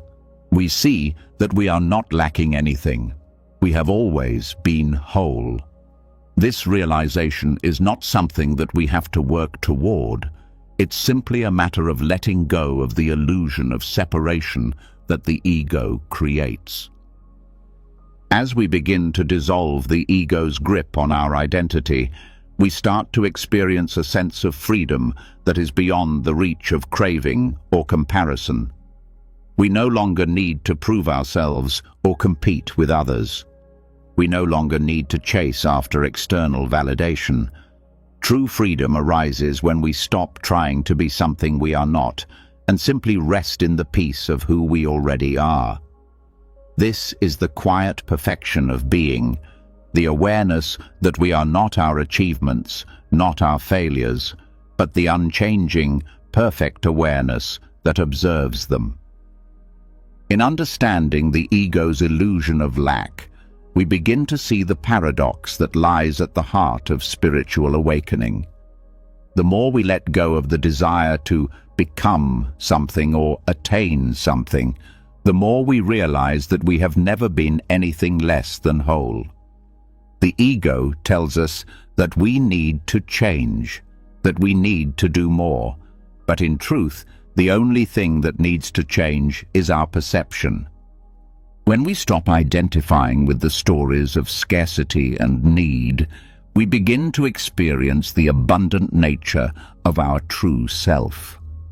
The ego is not inherently bad, but it becomes problematic when we let it define us, when we let it dictate our sense of worth and our relationship to the world. The more we believe the ego's narrative of lack and separation, the more we reinforce the illusion that we are incomplete. But when we stop identifying with this narrative, we can begin to experience the world as it truly is, a place of wholeness and interconnectedness. This shift in perspective can be profound. When we stop identifying with the ego, we begin to feel a sense of oneness with everything around us. We stop comparing ourselves to others and start appreciating them for who they truly are. We stop trying to prove ourselves to the world and start simply being. This shift from ego-based living to awareness-based living is not something we have to force or strive for. It is simply the natural result of recognizing that we are already whole. Through mindfulness and self-awareness, we start to peel away the layers of comparison, judgment, and craving that the ego has built around us. And in doing so, we reveal the quiet perfection that has always been within. The more we let go of the ego's need to define us, the more we begin to experience the peace, contentment, and fulfillment that are already part of our true nature. In the end, the ego's illusion of lack is just that, an illusion. Once we see through it, we discover that we have never been lacking anything. We are already perfect, just as we are. As we begin to dissolve the illusion of the ego and experience the quiet perfection of being, we step into a deeper understanding of ourselves and our connection to the world. This understanding opens the door to one of the most profound and transformative aspects of the human experience: compassion. Compassion, often misunderstood as self-sacrifice or something that drains us, is actually a path to wholeness. It is not an act that depletes us, but one that unites us with others in the most powerful way. True compassion, karuna, arises when we realize that the suffering of others is not separate from our own. In this realization, we begin to see that when we extend compassion, we are also healing and completing ourselves. For so long, we have been conditioned to see compassion as a kind of charity, something we do for others at the cost of ourselves. We often hear the phrase, giving of oneself, which implies a depletion, a loss. But in the context of karuna, true compassion is not about giving away something we cannot afford to lose. It's not about putting others' needs above our own at the expense of our well-being. Compassion is the recognition that we are all interconnected, and in recognizing the pain of another, we come closer to the truth of who we are. The suffering of others is not something that exists outside of us. It is something that reflects our own struggles, our own humanity. And in acknowledging this, we begin to experience a profound sense of wholeness and unity. This shift in understanding changes the way we approach compassion. Rather than seeing it as an obligation or a sacrifice, we begin to understand it as an act of unity. When we extend compassion, we are not only helping others, but we are also embracing and healing ourselves. The more we see that others' suffering is not separate from our own, the more we realize that by relieving their pain, we are also addressing the pain within us. True compassion unites. It connects us to each other, and in doing so, it brings us closer to the fullness of our own being. To understand this fully, we need to look at how attachment and ego often distort our perception of compassion. The ego tells us that we are separate, that we are isolated beings who must protect and prioritize ourselves. In this worldview, extending compassion can feel like a sacrifice, a loss of energy or resources for someone else's benefit. But when we dissolve the ego and see through the illusion of separation, we begin to see that to help another is to help ourselves. Our suffering is not isolated. When one person suffers, it affects the whole. And when one person heals, the ripple effects extend outward, touching everyone. This realization brings with it a shift in how we experience compassion. It is no longer something that drains us, but something that replenishes us. We begin to recognize that when we serve others, we are not losing something. We are gaining something that is fundamental to our well-being. Compassion, rather than being a sacrifice, becomes a return to our true nature. It is a recognition that our well-being is tied to the well-being of all others. When we lift the burden from another, we, in turn, experience a sense of freedom and peace within ourselves. This is the power of karuna. It is not just an act of kindness, but an act that completes us. The practice of compassion does not ask us to give up our needs or neglect our own well-being. Instead, it asks us to expand our awareness beyond our individual experience and recognize the interconnectedness of all beings. It invites us to see that our happiness, peace, and fulfillment are not separate from those of others. This understanding dissolves the barriers of separation that the ego has built, allowing us to act with greater love, care, and presence. As we give to others, we are not just sharing resources, we are sharing a sense of unity, the recognition that in helping others, we are helping ourselves. In the practice of mindful compassion, we begin to see that the act of extending love, care, and understanding to others is not just an altruistic gesture, but a path to healing our own wounds. The more we open ourselves to the suffering of others, the more we come to understand our own suffering. Compassion becomes a mirror that reflects back to us the parts of ourselves that need attention, care, and love. By acknowledging the pain of others, we also acknowledge our own vulnerability and humanity. This act of recognition is what brings us to wholeness. It is through compassion that we see our interdependence and the truth that we are not separate, but part of a greater whole.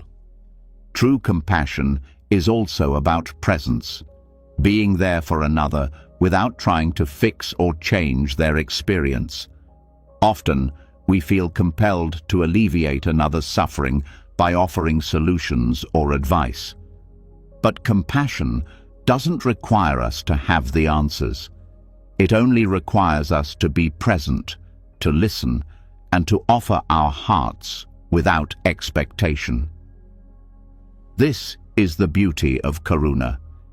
It is not about the act of fixing someone's pain, but about offering them the space to be, to feel, and to experience their emotions without judgment.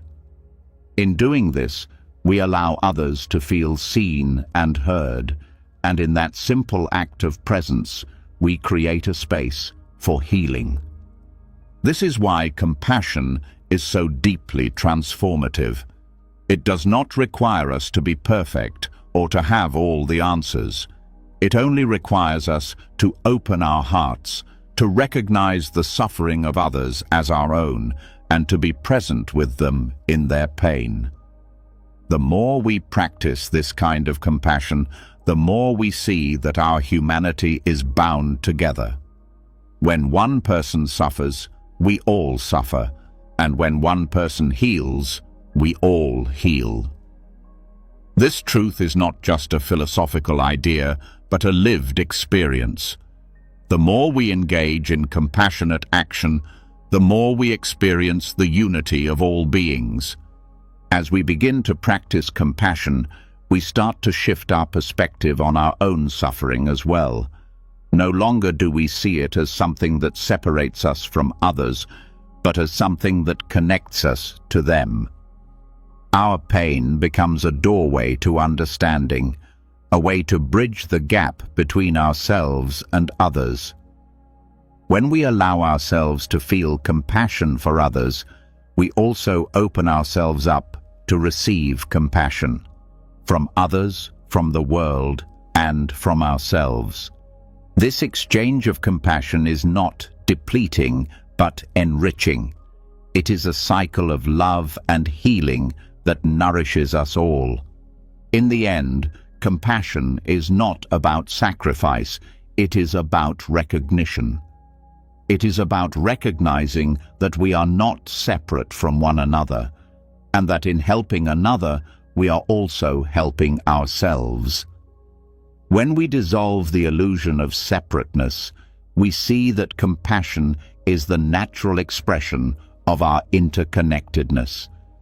It is not something we have to work for or strive to do. It is simply who we are, waiting to be expressed. Through compassion, we return to the truth of our being, and in doing so, we experience the wholeness that we have always sought.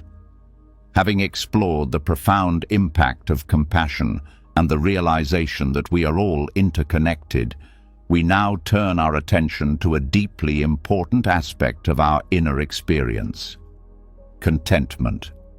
In a world that constantly tells us that we need more possessions, more success, more approval.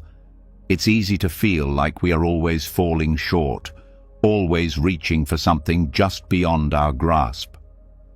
This relentless desire for more, this endless wanting, is what the Buddha referred to as a source of suffering. But what if there was a way to transform this sense of never being enough into the realization that we are already enough? This is the essence of Santutti, the Dharma of enough. In our modern lives, the pursuit of more is often glorified. We are told that in order to be happy, we must acquire more, do more, achieve more. We're constantly comparing ourselves to others, measuring our success by the standards set by society, or even by our own internal expectations. But in this constant pursuit, we lose touch with the reality that we already have everything we need. This endless desire for more often leads to feelings of inadequacy, frustration, and dissatisfaction. We are never quite satisfied, no matter how much we acquire, because the desire for more is insatiable. But when we practice contentment, we shift our entire relationship with the world. The practice of Santutti teaches us to see the richness in what we already have. It's not about giving up on our aspirations or ambitions, but about recognizing that true fulfillment does not come from external possessions or achievements. Instead, it comes from cultivating an internal sense of peace, of knowing that we are already complete, exactly as we are. This realization allows us to step out of the cycle of craving and seeking into a place of deep inner satisfaction. The simple act of being content with what we have, rather than constantly chasing after something more, opens up a profound sense of freedom. In the context of modern life, the disease of endless wanting can feel overwhelming. Everywhere we look, we are bombarded with messages that we need more. More things, more experiences, more success. Social media amplifies this feeling as we compare ourselves to the carefully curated lives of others. We begin to believe that happiness is something that is always just out of reach, dependent on the next purchase, the next achievement, or the next milestone. But the teachings of Santutti show us that this constant yearning only keeps us trapped in a cycle of dissatisfaction. We believe that something is missing, that we are lacking, but the truth is that we are already whole. The practice of contentment doesn't ask us to ignore our desires or abandon our ambitions. It simply asks us to shift our focus. Instead of constantly seeking external sources of fulfillment, we begin to cultivate a sense of peace with what we already have. We start to see the beauty and richness in the present moment, in the small things that we often overlook. Whether it's the warmth of a cup of tea, the sound of birds outside our window, or the simple act of being with loved ones, these moments are full of abundance, if we allow ourselves to see them. Contentment arises from this simple recognition that life, in its current form, is already enough. When we embrace the Dharma of enough, we begin to see that we are not defined by what we own, what we achieve, or how others perceive us. We are already whole, and everything we need to live a meaningful and fulfilling life is available to us in this very moment. Contentment does not mean complacency or a lack of ambition. It means understanding that fulfillment comes from within. We begin to see that we don't need to constantly reach for something else in order to be happy. Happiness arises from being present with what is and recognizing that we have everything we need right now. The true power of Santutti lies in its ability to break the cycle of craving. When we cultivate contentment, we stop seeing life as a series of unmet needs, and instead begin to experience it as a rich and abundant offering. This shift in perspective transforms our relationship with the world. No longer are we chasing after things to fill a void. Instead, we are fully present with what we have, appreciating it deeply and finding joy in the moment. In this way, contentment becomes a source of peace because it is not dependent on anything outside of us. It is a recognition that everything we need is already within reach. The practice of Santutthi also teaches us to let go of the constant comparison that drives our desires. In a world that constantly encourages us to compare ourselves to others, it is easy to believe that we are falling short, that we need more to be complete. But when we practice contentment, we release the need to compare our lives to anyone else's. We stop measuring our worth by the standards set by others and instead begin to find our value in our own hearts. This shift frees us from the constant pressure to achieve or possess more. We realize that our worth is not determined by external accomplishments. Instead, it comes from the simple fact that we are alive, that we are whole, and that we are enough. As we deepen our practice of contentment, we find that it also leads to greater generosity. When we feel that we are already enough, we no longer feel the need to hoard or cling to what we have. We are more willing to share, to give, and to help others because we recognize that there is no lack. We are not limited by what we have or don't have. The more we embrace the Dharma of enough, the more we realize that true abundance comes from giving, not accumulating. This realization allows us to experience the joy of sharing and contributing, knowing that by giving, we enrich our own lives. At the heart of the Dharma of enough is the practice of gratitude. The more we cultivate contentment, the more we begin to appreciate what we already have. We stop focusing on what is missing and begin to focus on what is present in our lives.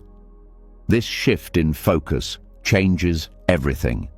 We begin to see the abundance around us, in our relationships, in the simple acts of daily life, and in the world itself. Gratitude grows from the recognition that we are surrounded by more than enough. It is the recognition that we are enough, just as we are. In this way, practicing contentment is a radical shift from the culture of endless wanting that surrounds us. It is a shift from believing that we need more to be happy to realizing that we already have everything we need.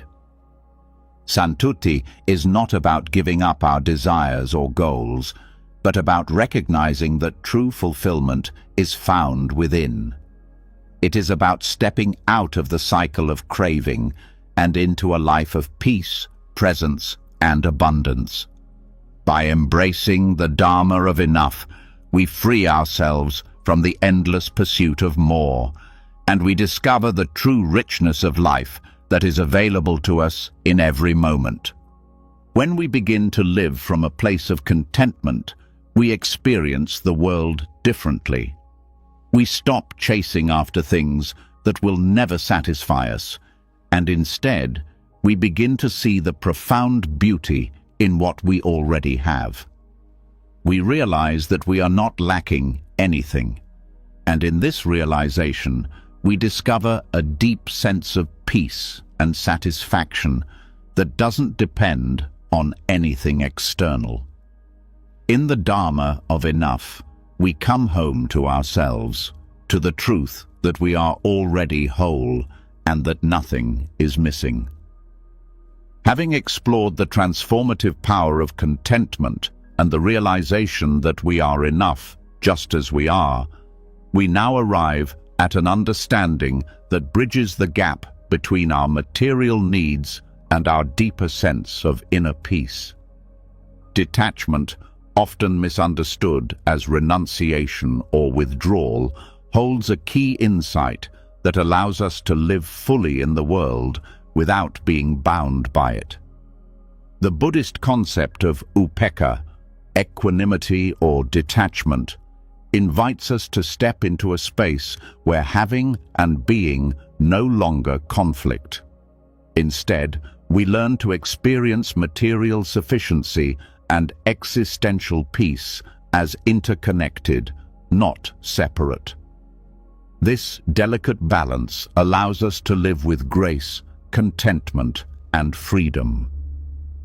In our modern world, we are constantly bombarded by messages that equate happiness with accumulation. We are told that success, status, and possessions are signs of fulfillment. But the more we acquire, the more we realize that these things often fail to deliver lasting peace. The pursuit of more leaves us in a state of endless striving, never quite content with what we have. On the other hand, there's also a growing awareness that detachment doesn't mean rejecting material things, but rather releasing the need to define ourselves by them. The middle path, guided by the teachings of upekkha, shows us how to cultivate a sense of peace that isn't dependent on what we own or achieve. The space between having and being represents the liberation from the illusion that external things define us. We live in a society where the accumulation of wealth, success, or possessions is often seen as a mark of personal worth. However, upekkha teaches us that true worth is not found in external conditions, but in the awareness of our true nature. When we detach from the need to have more, we open up space to simply be. This isn't about rejecting life's pleasures or material goods, but about understanding that our peace and happiness are not dependent on them. By practicing equanimity, we learn to live without grasping, to receive without clinging, and to give without attachment. Upekkha doesn't ask us to abandon the world or our desires. It asks us to recognize that our peace is not contingent on what we have or don't have. We begin to understand that true contentment arises from the present moment, from the awareness that we are already complete, independent of external factors.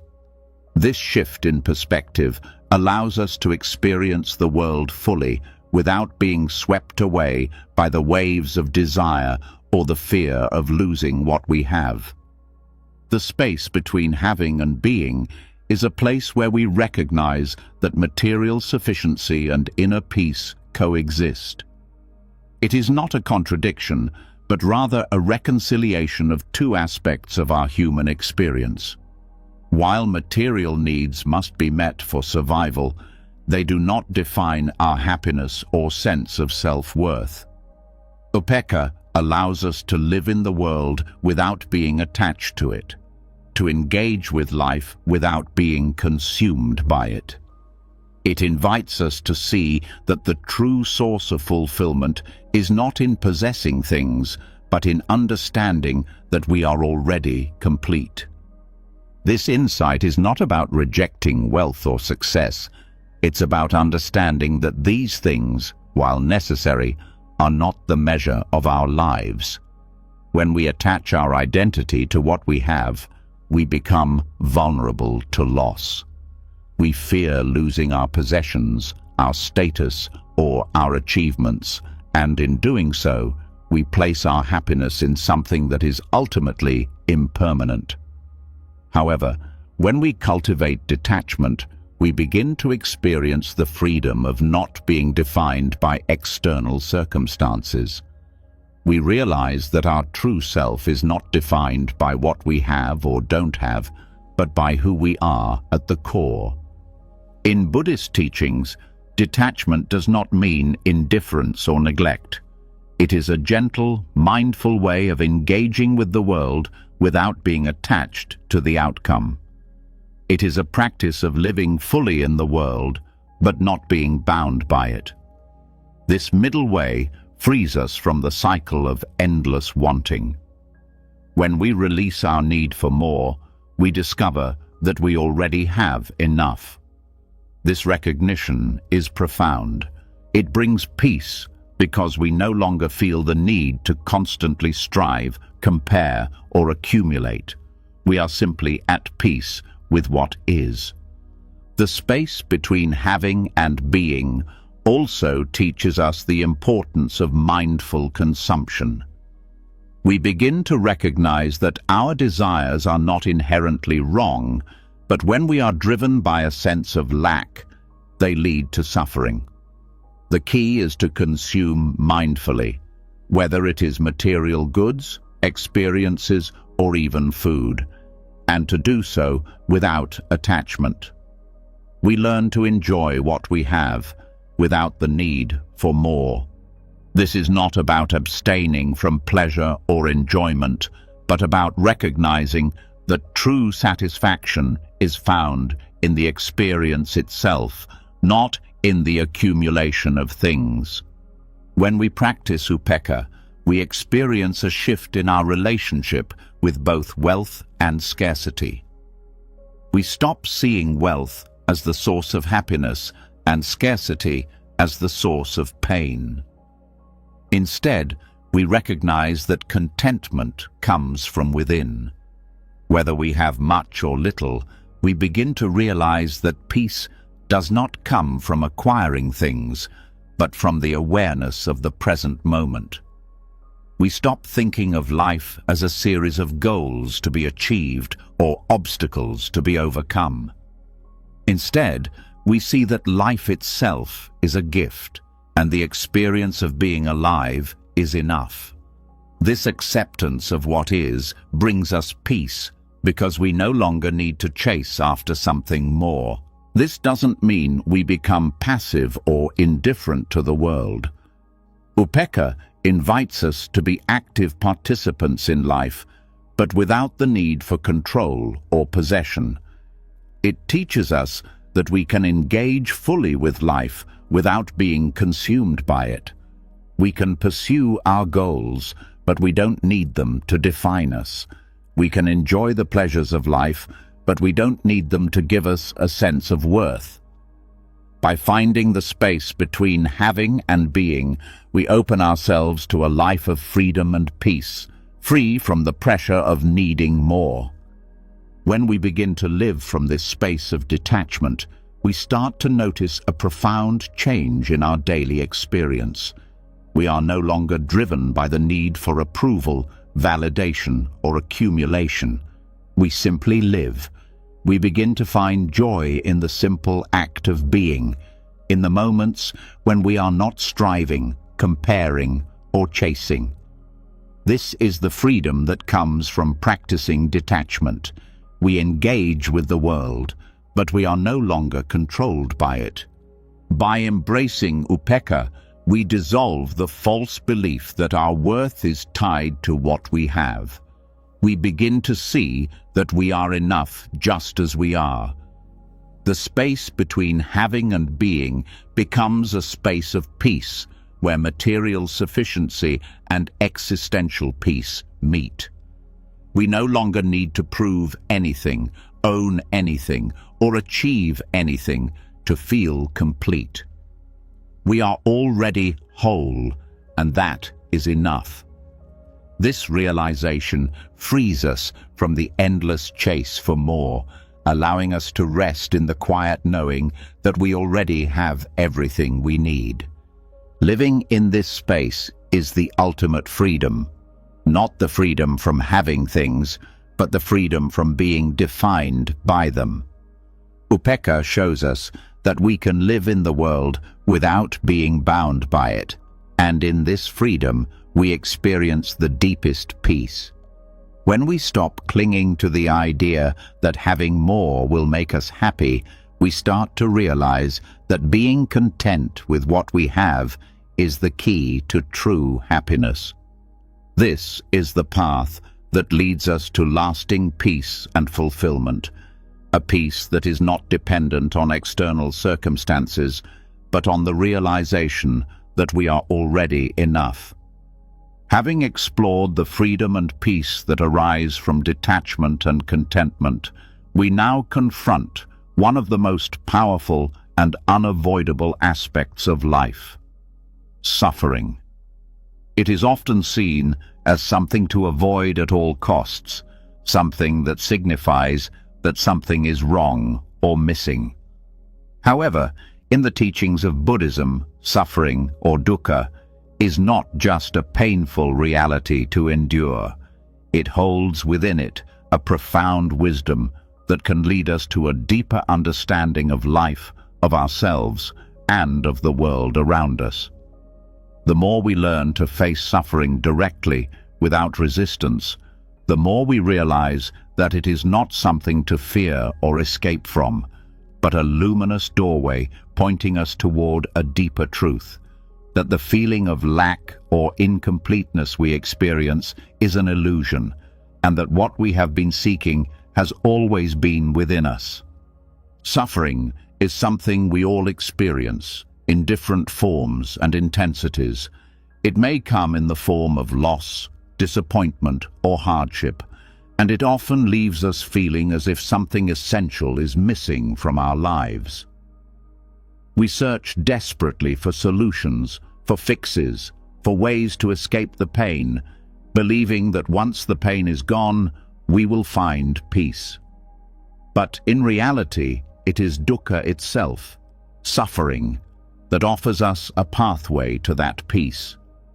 The key lies in how we approach suffering. Instead of trying to avoid or numb it, we can learn to see it as a messenger, pointing us directly to the misunderstandings and attachments that cause us to feel incomplete. Suffering, in the Buddhist sense, is not an anomaly or something to be fixed. It is a natural part of life, woven into the fabric of our human experience. The Buddha's teachings tell us that suffering arises from our attachment to things as permanent when, in fact, everything is impermanent. We attach ourselves to people, situations, possessions, and identities, believing they will bring us lasting happiness or fulfillment. But as life continuously changes, these attachments inevitably bring us pain, because what we cling to is not permanent.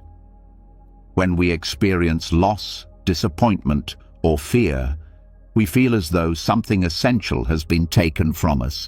But what we fail to see is that the illusion of permanence is what causes our suffering. The Buddha's insight into suffering shows us that there is a wisdom hidden within it.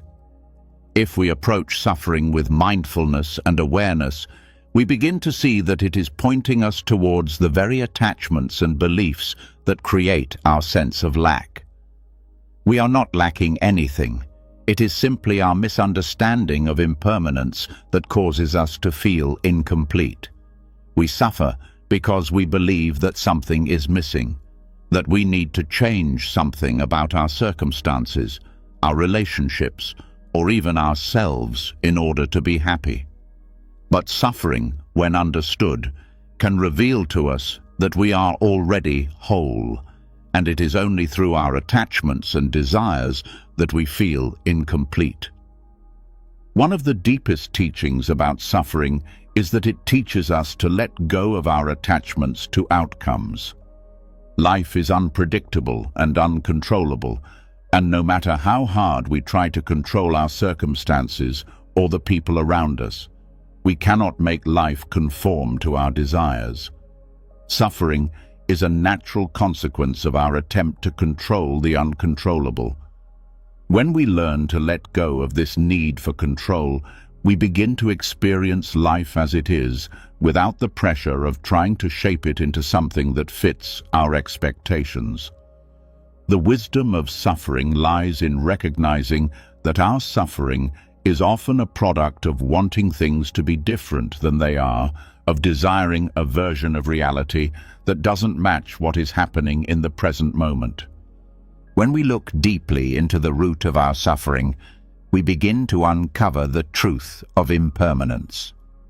Our pain often comes from clinging to the idea that certain things should remain the same, that relationships, possessions, or even our own identity should not change. But change is the only constant in life.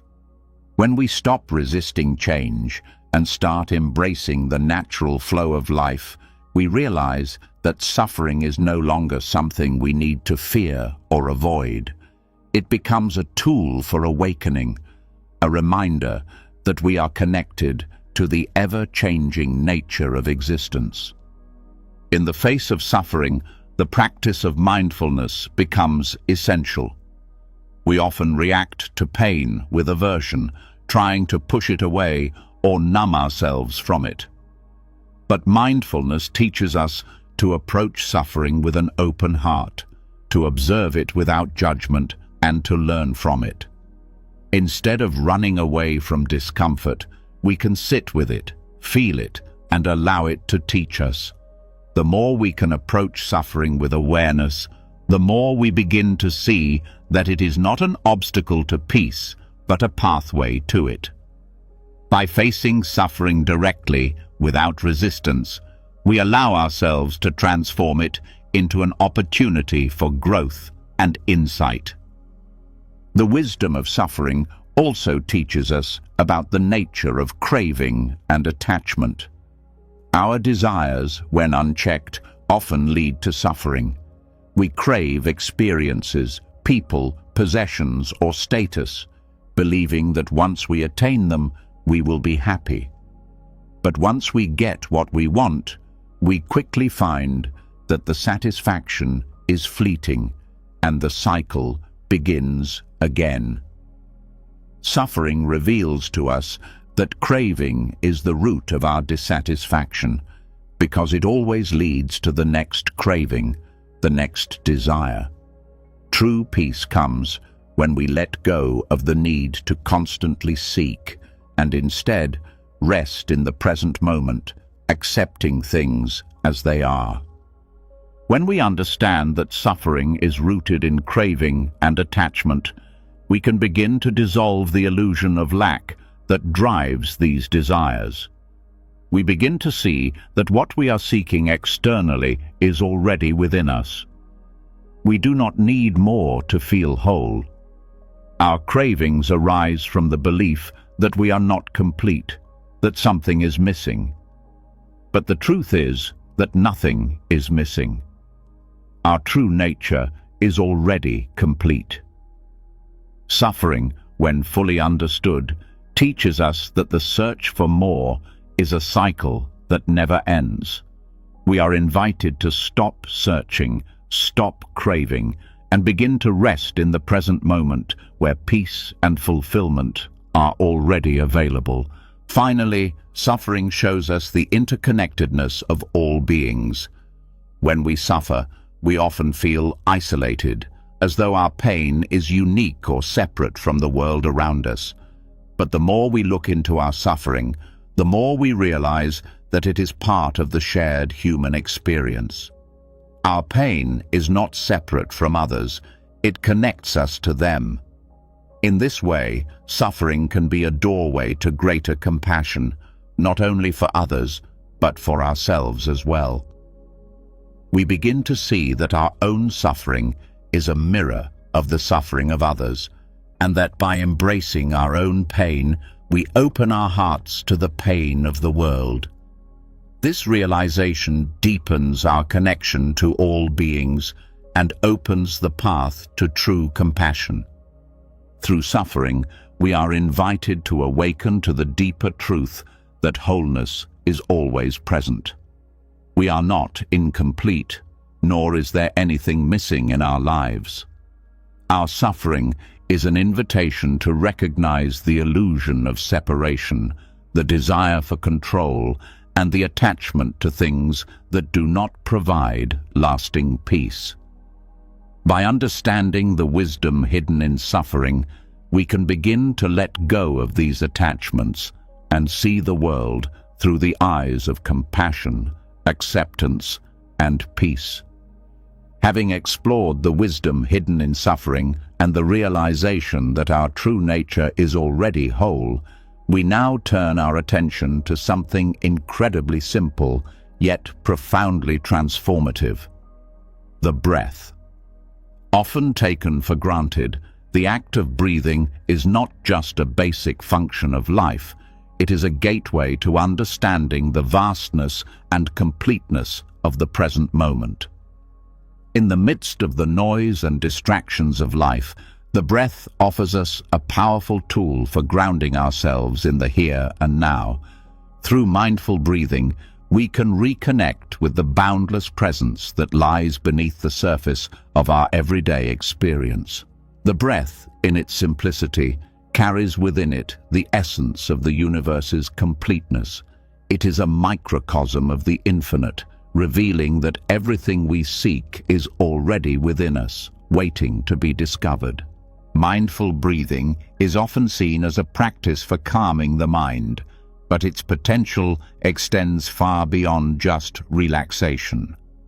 By paying attention to the breath, we begin to notice how it reflects the rhythms of life itself, constantly flowing, never stagnant, always in motion, yet perfectly balanced. Just as the breath moves in and out, so too does life move with its own natural ebb and flow. When we practice mindfulness in the breath, we become attuned to this rhythm, allowing it to guide us toward a deeper sense of presence. We realize that, much like the breath, our true nature is ever present, always available to us, waiting to be acknowledged. At its core, the breath is an embodiment of impermanence. Each inhalation is followed by an exhalation, each moment giving way to the next. By focusing on the breath, we experience the truth of change, the natural cycle of in and out, of coming and going. In this simple act of breathing, we are reminded that everything in life is temporary. We cannot hold on to any moment, just as we cannot hold on to the breath itself. But in letting go, in allowing each breath to flow freely, we experience a sense of freedom and peace. We realize that there is no need to control the breath, just as there is no need to control the flow of life. We can simply be with it, allowing it to guide us toward a deeper understanding of our true nature. The breath also teaches us about the interconnectedness of all things. Just as our breath connects us to the world around us, so too does it connect us to every living being.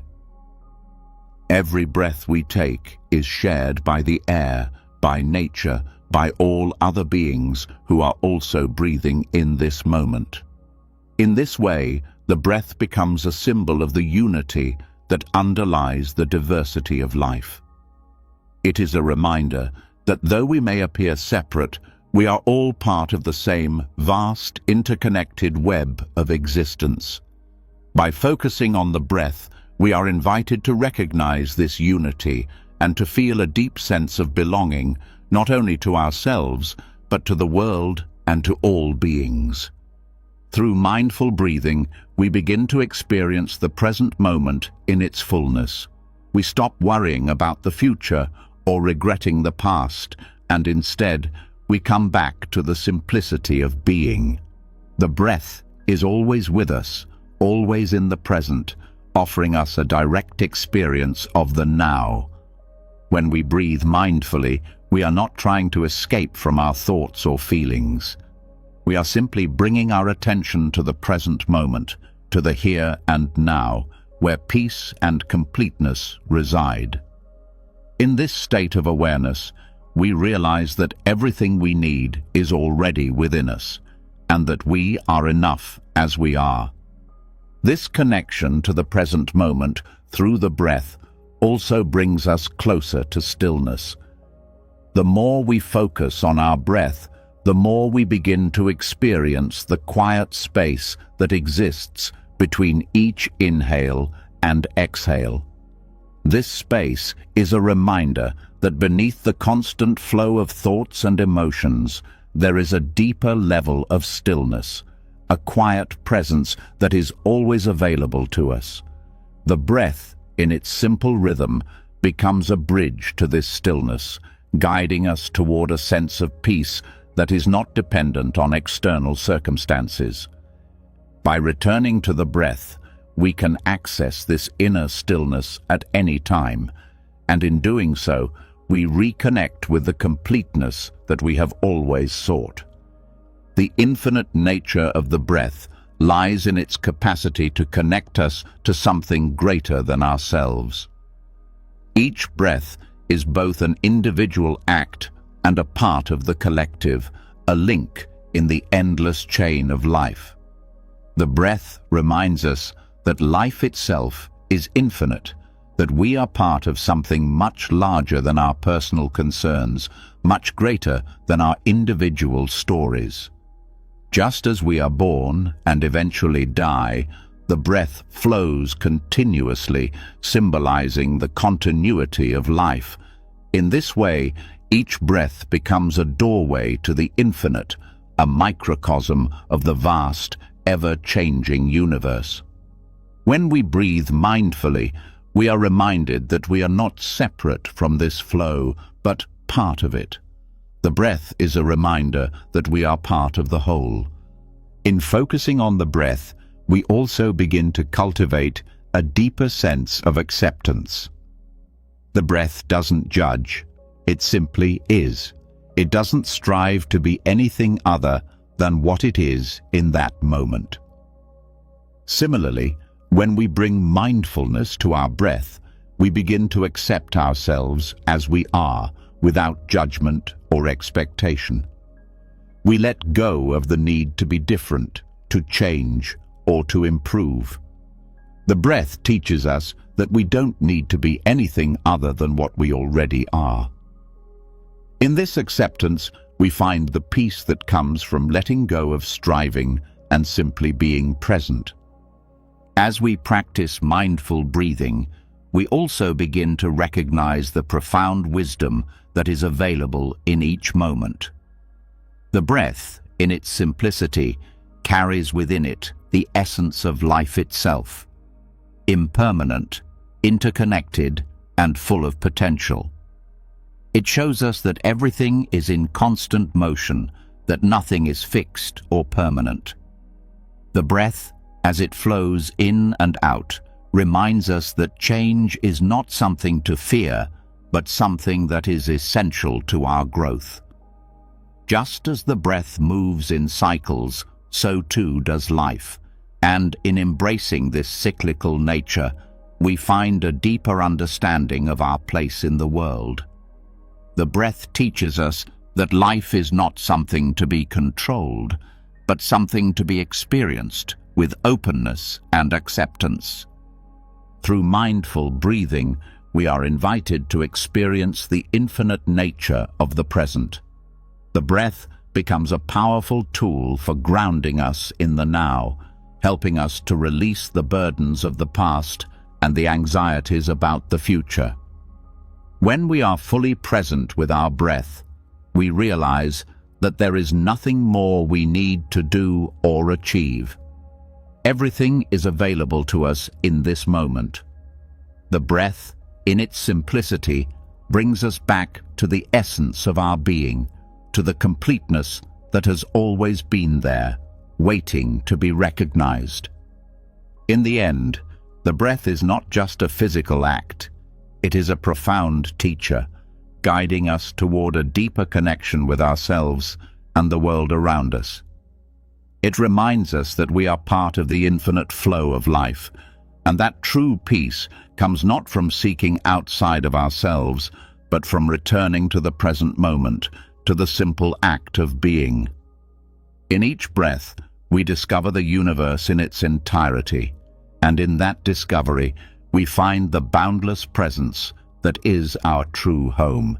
As we move from the simplicity of the breath, a natural tool for grounding ourselves in the present moment, we begin to see that the search for meaning is something far deeper than the pursuit of external goals or achievements.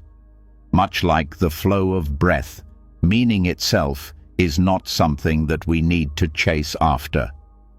The Zen tradition teaches us that meaning is not something we find through constant searching, but something that reveals itself when we let go of the need to control, to chase, or to define it. In the act of surrendering the search, we make space for meaning to emerge naturally, the Zen way of embracing just this. We are often taught to seek meaning in all that we do, to find purpose in our careers, in our relationships, in the goals we set, and in the things we accumulate. But in doing so, we often miss the profound truth that meaning is not something to be obtained, but something that is already present in everything around us. The more we try to define it, the more elusive it becomes. The constant desire to find meaning in our actions, in our experiences, or in our relationships creates a tension, a gap between what we desire and what is actually there. And the more we chase this gap, the further it slips from our grasp. It is only when we let go of the pursuit, when we stop grasping at meaning, that we discover that it is always available to us, already present in the simplicity of each moment. The act of letting go of the chase for meaning is not a passive resignation, but a profound shift in how we relate to the world. We stop seeing life as something to be figured out, something to be solved, and we begin to see it as something to be experienced. In this shift, meaning begins to reveal itself in the ordinary moments of life.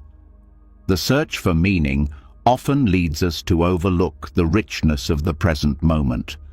We are too busy trying to understand or define things, to label them, to categorize them. But when we stop doing this, we begin to realize that the meaning we are seeking is already there in every experience, in every interaction, and in every simple, unadorned moment. Zen, in its simplest form, invites us to let go of the need to constantly seek meaning, and instead to embrace the present just as it is. The idea of just this suggests that meaning does not need to be attached to anything other than the experience itself. When we allow ourselves to be fully present, to experience life without the need for labels or expectations, we discover that meaning arises naturally. It is not something outside of us that we must chase, but something that emerges when we are fully awake and aware of the present moment. This perspective asks us to release the attachment to outcome, to stop identifying with the idea that we must find meaning in everything we do. The more we chase meaning, the more we reinforce the belief that it is something elusive and distant. But when we stop chasing, when we let go of this belief and surrender to the experience of just this, we begin to experience life in its fullness. The moments we once saw as trivial or insignificant begin to shine with purpose, because meaning is not in the destination, but in the journey itself. The Zen way of just this is not about denying our desires or goals, but about realizing that meaning does not reside in the fulfillment of these desires, but in the very act of living itself. The more we chase after meaning, the more we create a sense of lack, as if something is always missing. But when we let go of this pursuit, we realize that everything we need is already here, waiting to be discovered in the present. The meaning of our lives is not something we need to search for or fabricate. It is something that emerges naturally when we stop trying to control it. This doesn't mean that we stop seeking or growing, but that we shift our focus from trying to find meaning in external sources to allowing it to reveal itself in our everyday experiences. By letting go of the chase, we open ourselves up to a deeper connection with the world around us. We become more attuned to the subtle beauty in everything, from the quiet rhythm of our breath to the feel of the earth beneath our feet. In the simplest moments, we find meaning not in what we achieve, but in the simple act of being. We realize that life's meaning is not something we find outside of us, but something that unfolds within us as we fully experience the present. The key to unlocking this understanding is surrender, not in a way that diminishes our engagement with life, but in a way that allows us to stop resisting it. Surrendering the search for meaning doesn't mean giving up our goals or aspirations, but it means letting go of the idea that meaning is something to be found in a particular outcome. It is about recognizing that meaning flows from the experience of living, not from our grasping after external markers of success or fulfillment. When we let go of the need to define meaning, we start to realize that life itself is the teacher. Every moment is an opportunity to experience the depth of meaning that is already here. We begin to see that every interaction, every challenge, every small act holds its own significance, not because of some grand purpose, but because it is part of the flow of life. The search for meaning falls away, and in its place we find a profound sense of peace that comes from living fully in the present, from allowing life to simply be what it is. In this process, we also let go of the need to label or judge our experiences. We stop measuring our lives against an ideal, against a vision of what we think it should be. Instead, we begin to appreciate it for what it is in its fullness. We experience the beauty of life as it unfolds, moment by moment, without the need for it to be any different. The Zen teaching of just this asks us to accept each moment without judgment, to experience it fully, without the filter of our preconceptions or expectations. This acceptance of what is, without trying to change it or define it, opens the door to a deeper understanding of the meaning of our lives. The practice of letting go of the search for meaning also invites us to embrace uncertainty. So much of our suffering comes from the desire to know, to understand, to have everything figured out. But life is full of unknowns, full of moments that don't fit into neat explanations or definitions.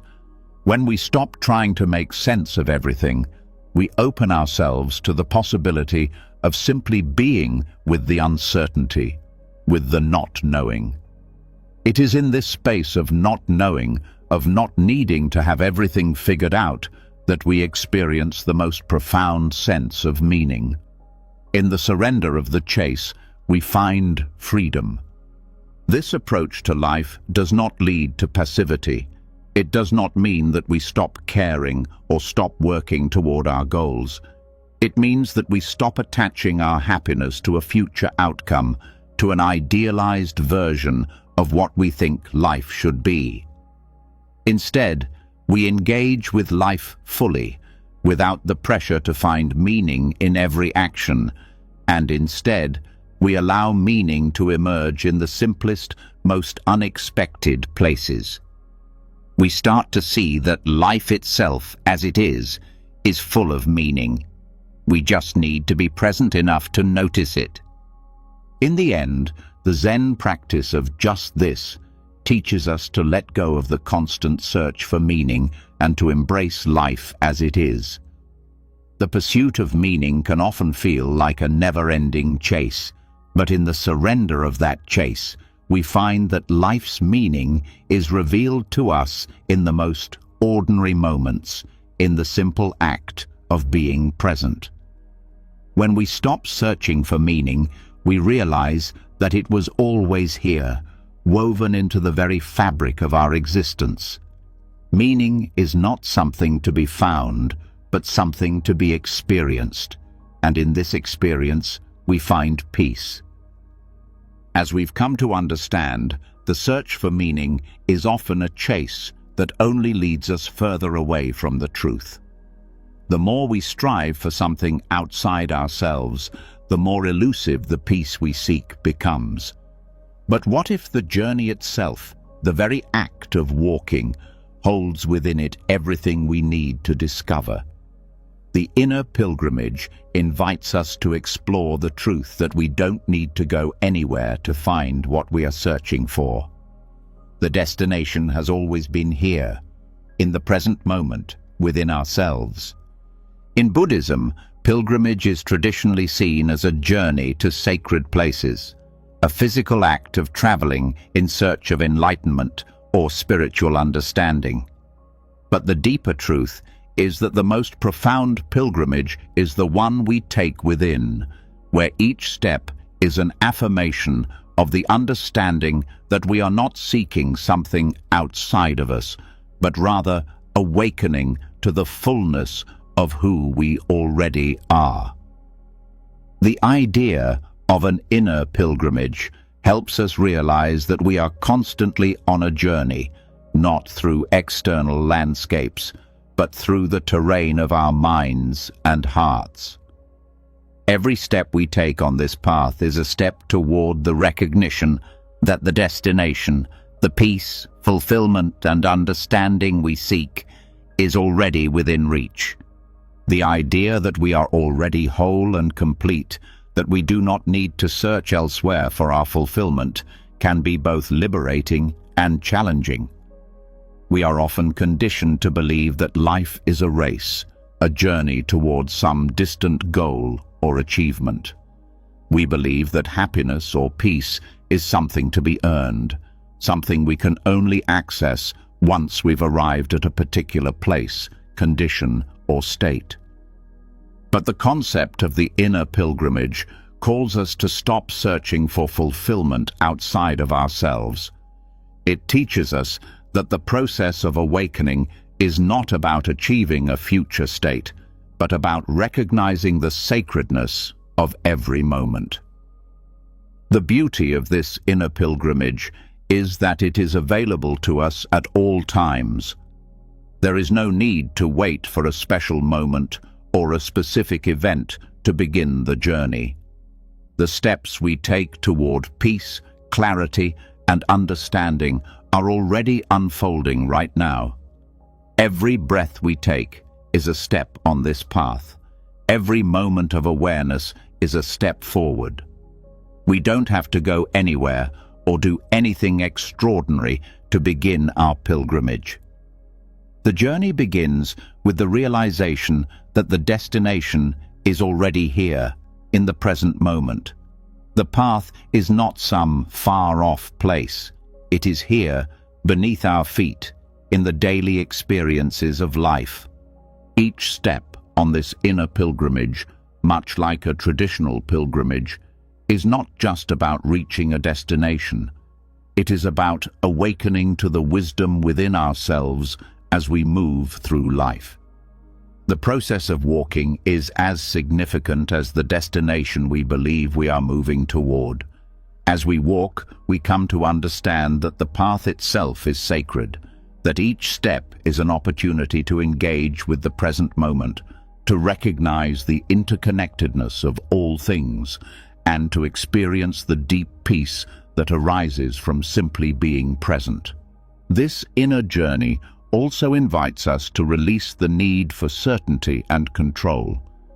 We often walk through life with the belief that we must know exactly where we are going and how to get there. This desire for certainty can keep us trapped in the idea that we are incomplete, that we must achieve something more before we can feel at peace. But the inner pilgrimage teaches us that the journey is the goal. We don't need to have all the answers. We simply need to walk with an open heart and mind, trusting that the steps we take are leading us exactly where we need to be. Each moment on the path is a chance to embrace uncertainty and let go of the need for control, allowing us to experience the fullness of life as it is. In the tradition of Buddhist pilgrimage, the goal is not necessarily to reach a specific place, but to transform our way of seeing the world. Pilgrims walk with the understanding that the physical journey mirrors a deeper spiritual journey within. Similarly, our inner pilgrimage is not about reaching a destination, but about becoming more present with each step, with each breath, and with each moment. The destination is already here, in the recognition that we are already whole, that we do not need to seek anything outside of ourselves to find peace or meaning. This realization frees us from the pressure to constantly strive for more, to chase after the next goal, or to achieve some future state of being. The path of the inner pilgrimage invites us to release the notion of arrival, the belief that we need to reach a particular place to be fulfilled. When we stop measuring our lives by external achievements or milestones, we begin to realize that peace and contentment are not destinations, but the natural result of living with awareness and presence in the moment. The more we walk this path, the more we recognize that everything we need is already here. As we engage in this inner pilgrimage, we start to see that the world around us is as sacred as the places we visit on a traditional pilgrimage. Every moment becomes an opportunity for insight, growth, and awakening. The mundane, everyday tasks of life, walking, eating, breathing, even sitting quietly, become part of the sacred journey. Each step, each action, is an opportunity to engage fully with the present moment and to embrace the impermanence of life. The more we engage with the world in this way, the more we begin to understand that there is no separation between the sacred and the ordinary. The inner pilgrimage invites us to see the sacredness in everything, to approach every moment with reverence, and to understand that the journey itself is what brings us closer to the truth of who we are. The wisdom of the inner pilgrimage also teaches us to be patient with ourselves. Much like a traditional pilgrimage, the inner journey is not always linear or straightforward. There will be moments of challenge, doubt, and struggle, but these are not signs of failure. They are part of the process of awakening, opportunities to confront the misunderstandings and attachments that keep us feeling disconnected from our true nature. The path is full of ups and downs, twists and turns, but each step is a part of the journey, and each moment holds the potential for learning and growth. This patience allows us to release the need for instant gratification. We live in a world that often encourages us to seek immediate results, but the path of the inner pilgrimage teaches us that true wisdom and understanding take time. Just as a physical pilgrimage is not completed in a single step, our spiritual journey unfolds gradually. Each step we take, whether forward or backward, is part of a larger, more meaningful process. This understanding allows us to be kinder and more compassionate with ourselves, to trust in the unfolding of our path, and to recognize that the journey itself is the reward. The inner pilgrimage also invites us to engage with the world from a place of humility. The more we walk this path, the more we realize how much we do not know. We come to understand that we are not separate from the world, but deeply interconnected with all beings. This recognition of our interconnectedness fosters a sense of compassion for ourselves and others, as we begin to see that we are all on our own inner pilgrimages, each with our own struggles, insights, and moments of clarity. Ultimately, the inner pilgrimage shows us that the destination has always been here. We do not need to search for it outside of ourselves. We do not need to go anywhere to find peace or understanding. The more we walk, the more we realize that the path is the destination. It is in each step that we uncover the truth of our own completeness. The inner pilgrimage is not about achieving something, but about embracing the present moment with full awareness. When we do this, we come to understand that the journey itself is the fulfillment, and the destination has always been within us. As we continue our journey inward, we have already uncovered that the search for meaning and fulfillment often traps us in a cycle of craving, constantly chasing after something we believe will bring us completion. But what if the very act of waiting for something to happen, for the future to bring us the satisfaction or peace we seek, is where the illusion lies? The truth is that we often live as though our happiness and sense of peace are somewhere ahead of us in some future moment. But the deeper wisdom of Buddhism teaches us that the freedom we seek is not something to be found in the future, but in the acceptance of the present moment. This brings us to the insight of impermanence, or anicca, which teaches us that the passage of time is not something to fear or resist, but something to embrace. We are often consumed by the past, replaying old stories, reliving mistakes, or clinging to memories. At the same time, we anxiously anticipate the future, hoping for something better, something that will bring us peace or happiness. We live in a state of constant waiting, always feeling like we'll be happier when we achieve something, when we arrive at a certain point in our lives, or when things finally settle. But the teaching of impermanence reveals that there is no arrival, no fixed point where we can finally claim completion. The future is always a moment away, and the past is already gone. We are left with the present, the only moment where life is truly happening. Understanding impermanence allows us to see the truth of the present. The more we cling to the idea of what could be or what has been, the more we miss the reality of what is right in front of us. The past and future are both constructs of the mind, projections that distract us from the only time that truly exists, this moment. When we fully realize the transient nature of everything, thoughts, emotions, experiences, and even our own bodies, we begin to understand that waiting for something in the future to complete us only keeps us stuck in the illusion of lack. Anicca, or impermanence, teaches us that everything is in a constant state of flux. No experience, no feeling, no material possession, no relationship is permanent. They come and go, and when we let go of our attachment to permanence, we experience the freedom of the present. The more we grasp onto the future or the past, the more we bind ourselves to the idea that we need something outside of this moment to be complete.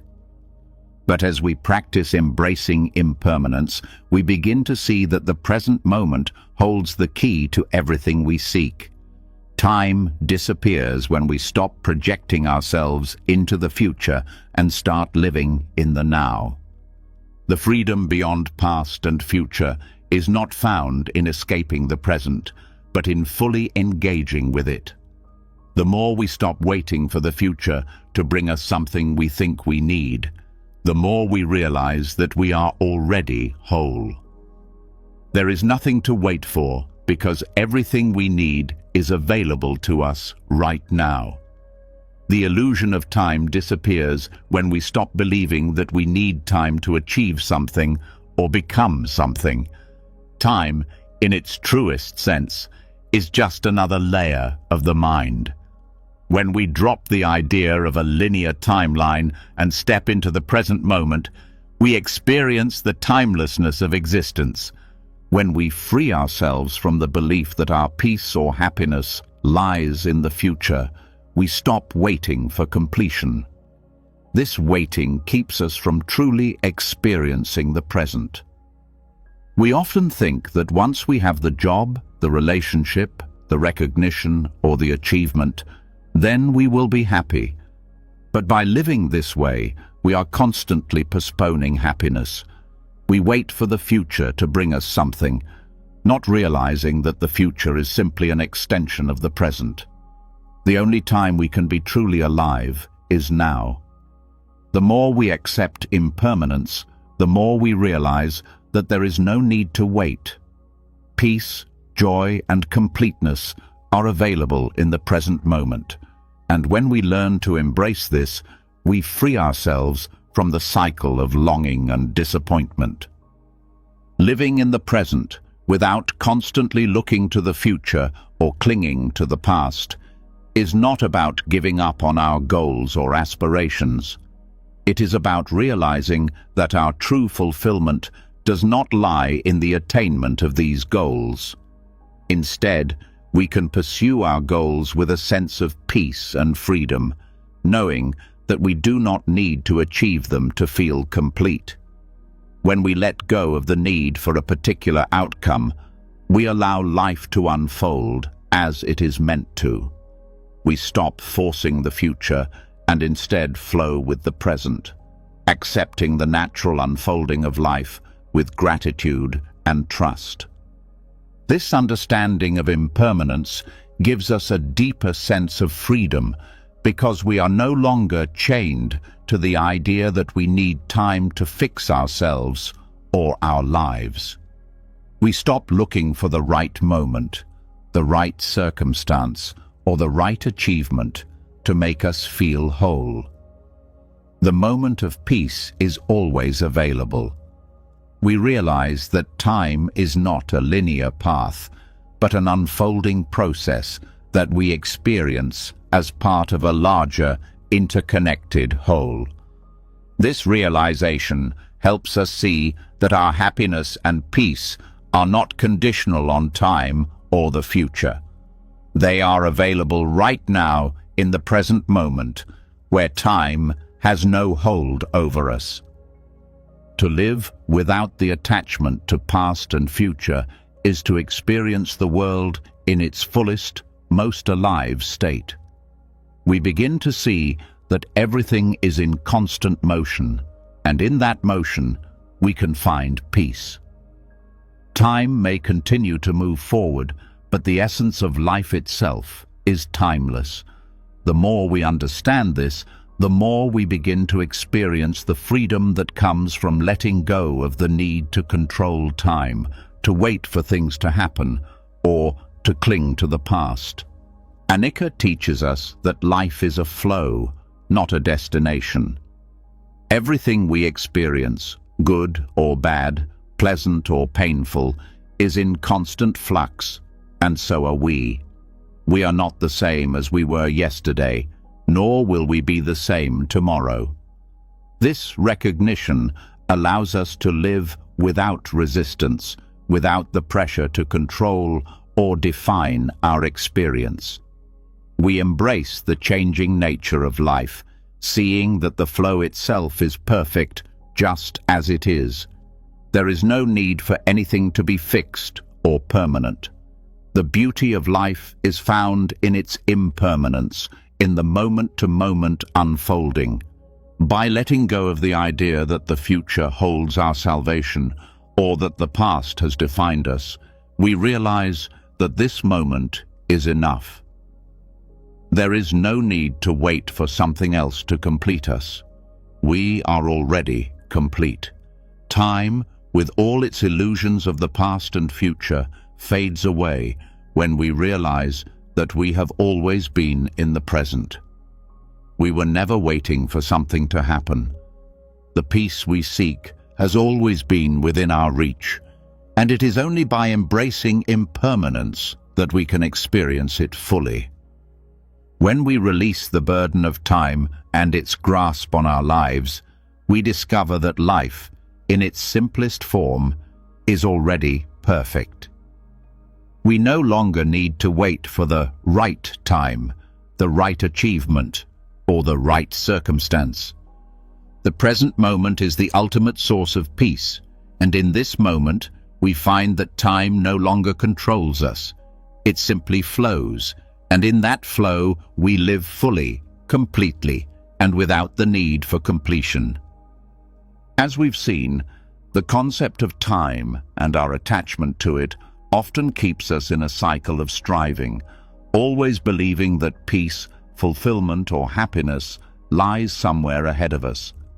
We chase these ideals, pushing ourselves further into the future, when the reality is that peace is available right now, in this moment. But what happens when we let go of the need to constantly pursue something?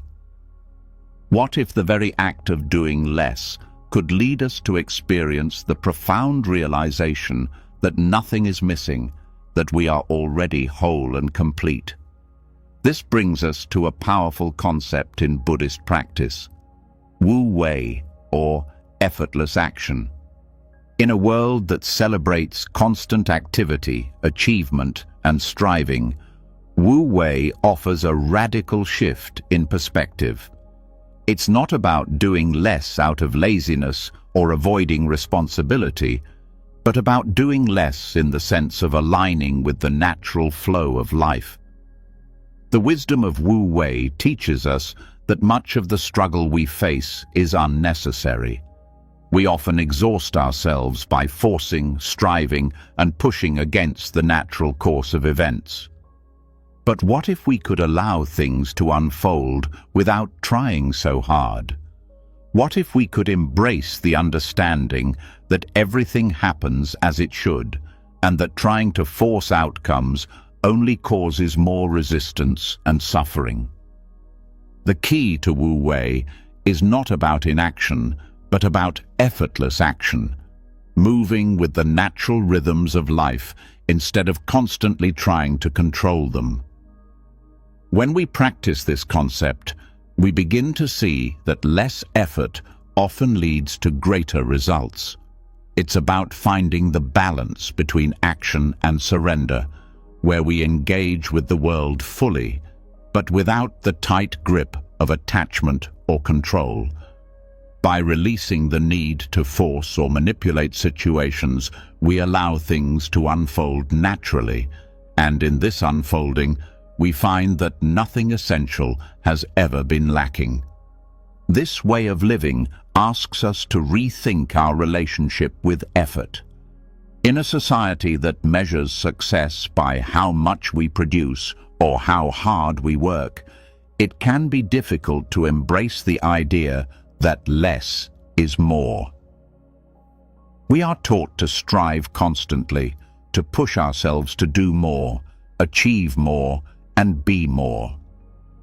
However, Wu Wei invites us to step back and recognize the wisdom of non-striving. It's a reminder that we don't need to force things to happen in order to be successful or fulfilled. By relaxing into the flow of life, we find that what we need is already within us and around us. The practice of Wu Wei in Buddhist teachings helps us understand that the struggle to attain something is often rooted in the belief that we are incomplete. We chase after goals, possessions, relationships, and experiences, thinking that these will fill the void we feel inside. But in the act of striving, we ignore the truth that the completeness we seek is already here. When we stop trying to achieve something more, we realize that our innate wholeness has always been present. The act of striving often keeps us separate from our own fulfillment, because it reinforces the idea that we need to become something else. But when we practice effortless action, we dissolve that separation and see that everything we need is already within our reach. Another aspect of Wu Wei is its connection to acceptance. We often spend much of our time wishing things were different, trying to change circumstances, people, or ourselves to fit some ideal.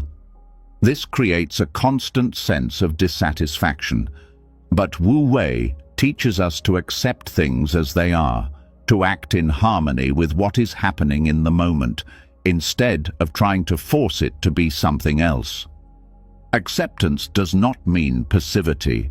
It means engaging with life in a way that flows naturally, responding to the moment with grace and wisdom.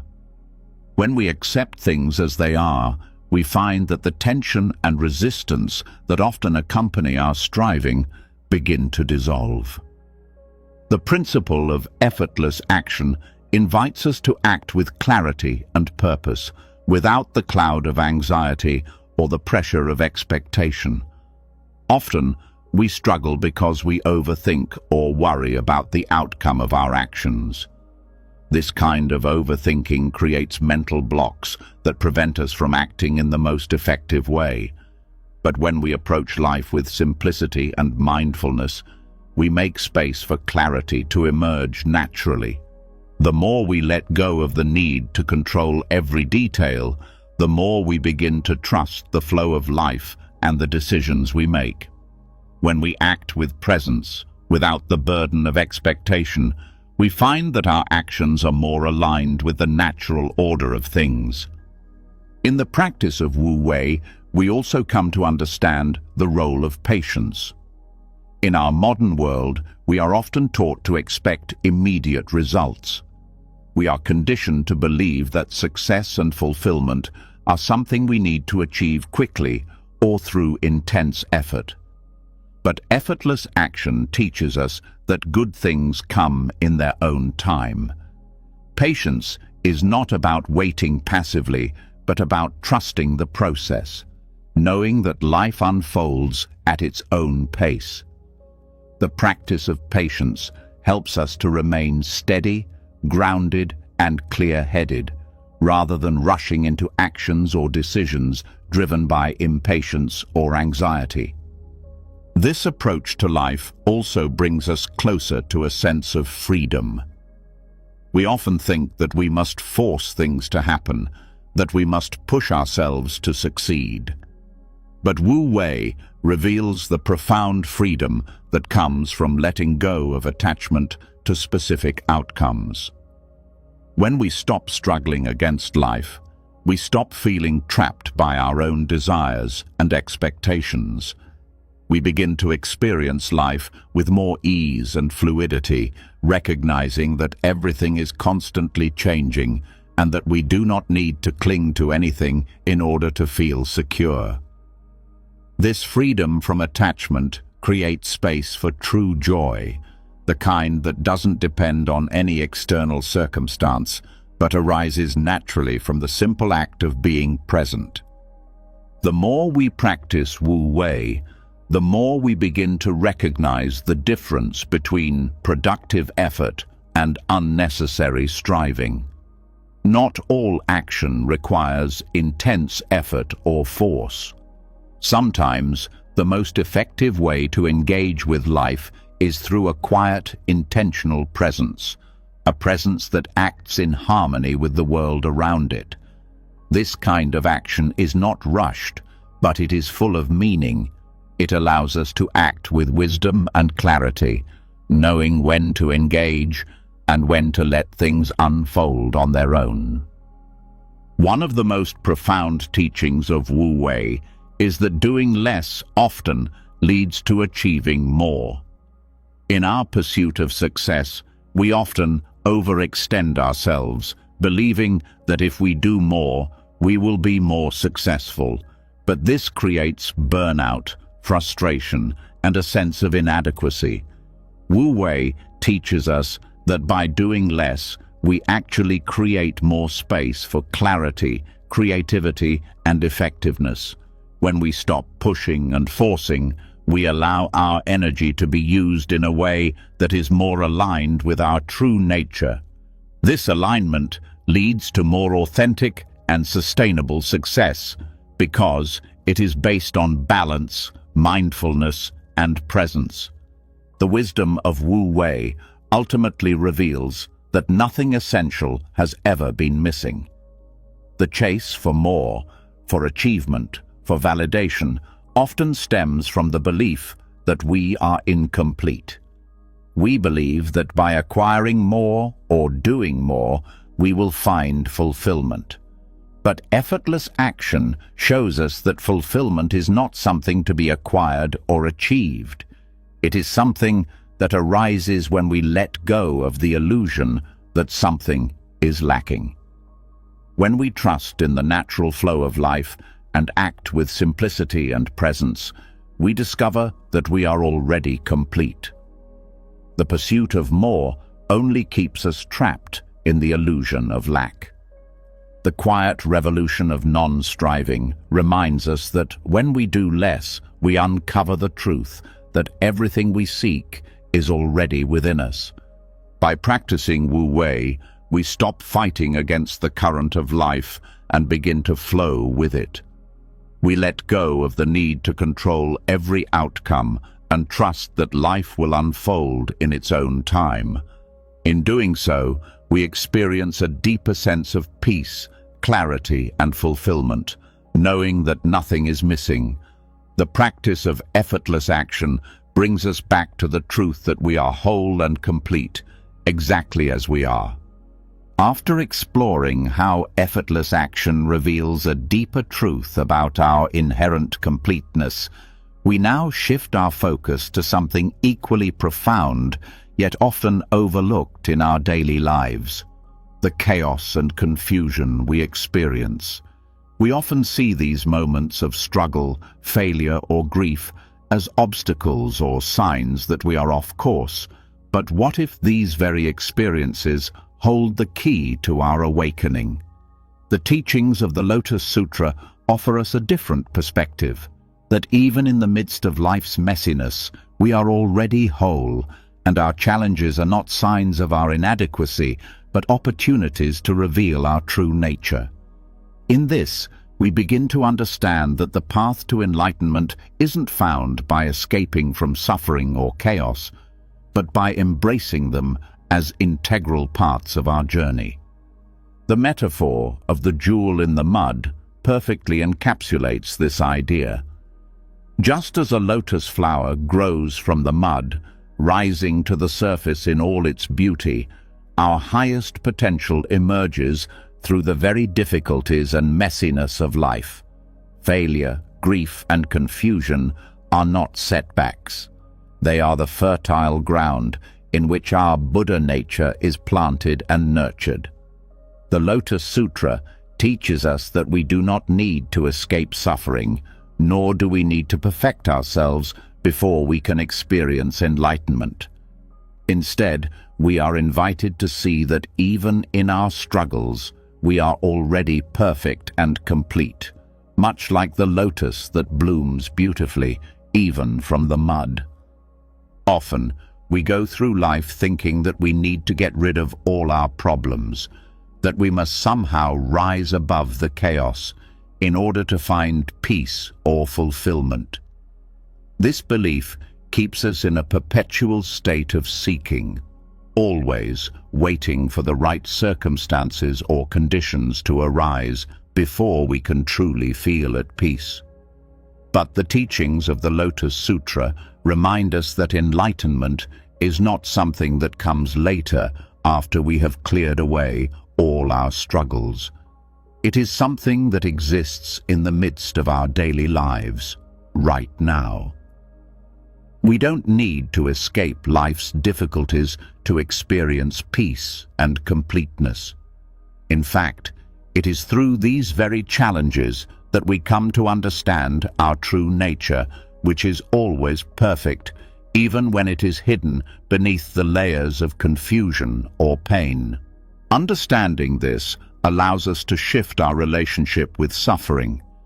Instead of seeing it as something to be avoided or eliminated, we begin to see it as a teaching, a guide that helps us awaken to the deeper truths of existence. The Lotus Sutra teaches that Buddha nature is not something we have to earn or attain. It is something that is already present in all of us, even in our most difficult moments. When we embrace the messiness of life, we begin to see that there is no division between the sacred and the ordinary, between the perfect and the imperfect. Everything is part of the same flow of life. All of it is imbued with the potential for awakening. One of the most liberating insights that comes from this understanding is the realization that we do not need to be perfect to be complete. Our imperfections, our struggles, our failures, and our grief are all part of the same process of growth and awakening. They are not something to overcome or eliminate, but something to accept and learn from. When we stop trying to escape the messiness of life and instead embrace it, we begin to experience the peace that is always available to us. In the mud of our struggles, we find the seed of Buddha nature, ready to bloom into full realization. This shift in perspective also allows us to break free from the illusion of control. So often, we try to control the circumstances of our lives, thinking that only if we could arrange things just so, we would find peace. But the truth is that life is unpredictable and often chaotic. The more we try to control everything around us, the more we experience resistance and suffering. But when we let go of this need for control and embrace the natural flow of life, we open ourselves to the possibility of experiencing peace in even the most chaotic circumstances. The teachings of the Lotus Sutra remind us that we do not need to escape chaos to find enlightenment. Instead, we are invited to find peace within it by seeing the inherent Buddha nature in all things. When we begin to see life's challenges as opportunities for growth, we also start to recognize that there is no such thing as failure in the true sense. Failure is simply a lesson, a moment of learning, a step in the process of awakening. When we embrace this understanding, we stop seeing ourselves as broken or incomplete, and we start to see that every experience, no matter how difficult, is part of the unfolding of our true nature. This realization frees us from the need to constantly strive for an idealized version of ourselves or our lives. Instead, we can fully accept ourselves as we are, knowing that the messiness of life is just a part of the process of becoming. The Lotus Sutra teaches us that Buddha nature is present in all beings, regardless of their apparent state. This includes ourselves, with all of our imperfections, struggles, and limitations. The key to awakening is not about transcending our flaws, but about recognizing the divine essence that is already within us. Suffering is not something that takes away from our inherent perfection. It is part of the path that helps us awaken to it. When we recognize this, we stop running from our pain or trying to hide it. We begin to embrace it as part of the whole of who we are, not as a hindrance to our enlightenment, but as the very ground from which our wisdom can grow. This understanding of suffering as a teacher helps us to move beyond the idea that enlightenment is a distant goal or something that can only be achieved after we perfect ourselves. Instead, we begin to realize that enlightenment is not something to be achieved, but something to be recognized. It is already within us, and it is through our engagement with life, with all its challenges and uncertainties, that we come to see it more clearly. Each moment, each experience, no matter how difficult, is an opportunity to touch that perfection and to understand that we are never truly apart from it. In this way, the Lotus Sutra invites us to reframe our relationship with suffering. Instead of seeing it as a burden or a punishment, we begin to see it as a call to awaken, a path that leads us to a deeper understanding of ourselves and the world around us. When we accept this, we stop running from life's challenges and instead engage with them fully. We begin to see that the mud of life is where the lotus blooms, where our Buddha nature is revealed, not in spite of our struggles, but through them. The most profound realization that comes from this understanding is that we are already whole. We are not defined by our struggles, our failures, or our pain. These are simply experiences that help us realize the truth of who we are. Our journey is not one of fixing or improving ourselves, but of uncovering the perfection that is already present.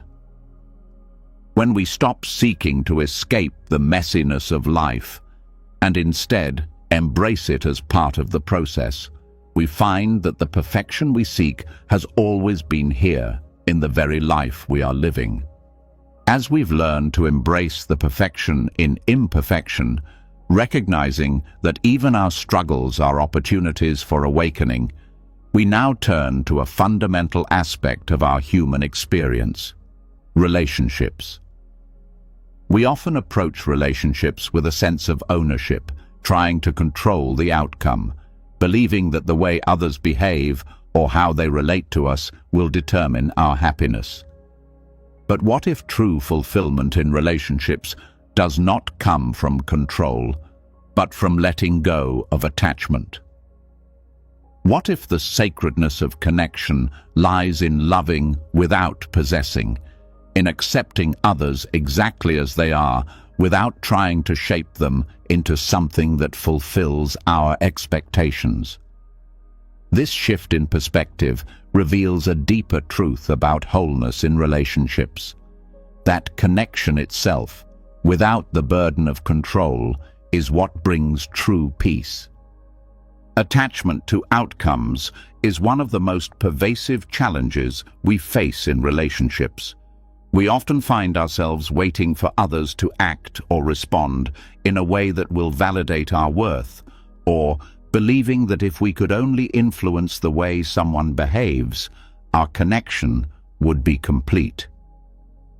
But attachment creates an illusion. It convinces us that we need someone to be a certain way in order to feel fulfilled. In doing so, we lose sight of the sacredness of the connection itself. When we love with an agenda, when we love for the purpose of gaining something or fulfilling a personal need, we create a barrier to true intimacy. The more we try to control how others behave, the more we distort the purity of connection. True love, as understood through the wisdom of Buddhism, does not seek to possess. It is not about trying to mold another person to fit our desires, needs, or expectations. Instead, it is about allowing others to be themselves, seeing them as they are without trying to change them. This kind of love is rooted in freedom, the freedom to let go of the idea that we can control someone else's feelings or actions, and instead being present with them in their wholeness. When we love without attachment, we open ourselves to a deeper experience of connection because we are no longer bound by the need for others to be a certain way to feel satisfied. In relationships where control is absent, there is a natural flow of mutual respect and understanding. We begin to see that the true fulfillment in a relationship is not found in what we receive or in the way others meet our expectations, but in the sacredness of being present with one another. The connection itself becomes the source of fulfillment, and when we stop attaching to how the relationship should be, we experience a deeper bond that transcends control, ownership, or desire.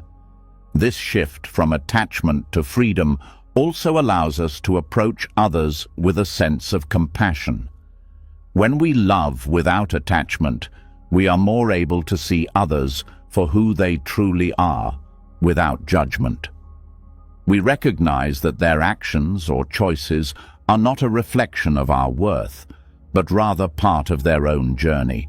We stop taking things personally, and instead, we approach the relationship with openness and acceptance.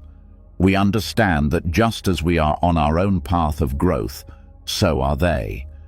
This allows us to engage with others in a way that fosters true connection, rather than seeking to fulfill personal needs or desires.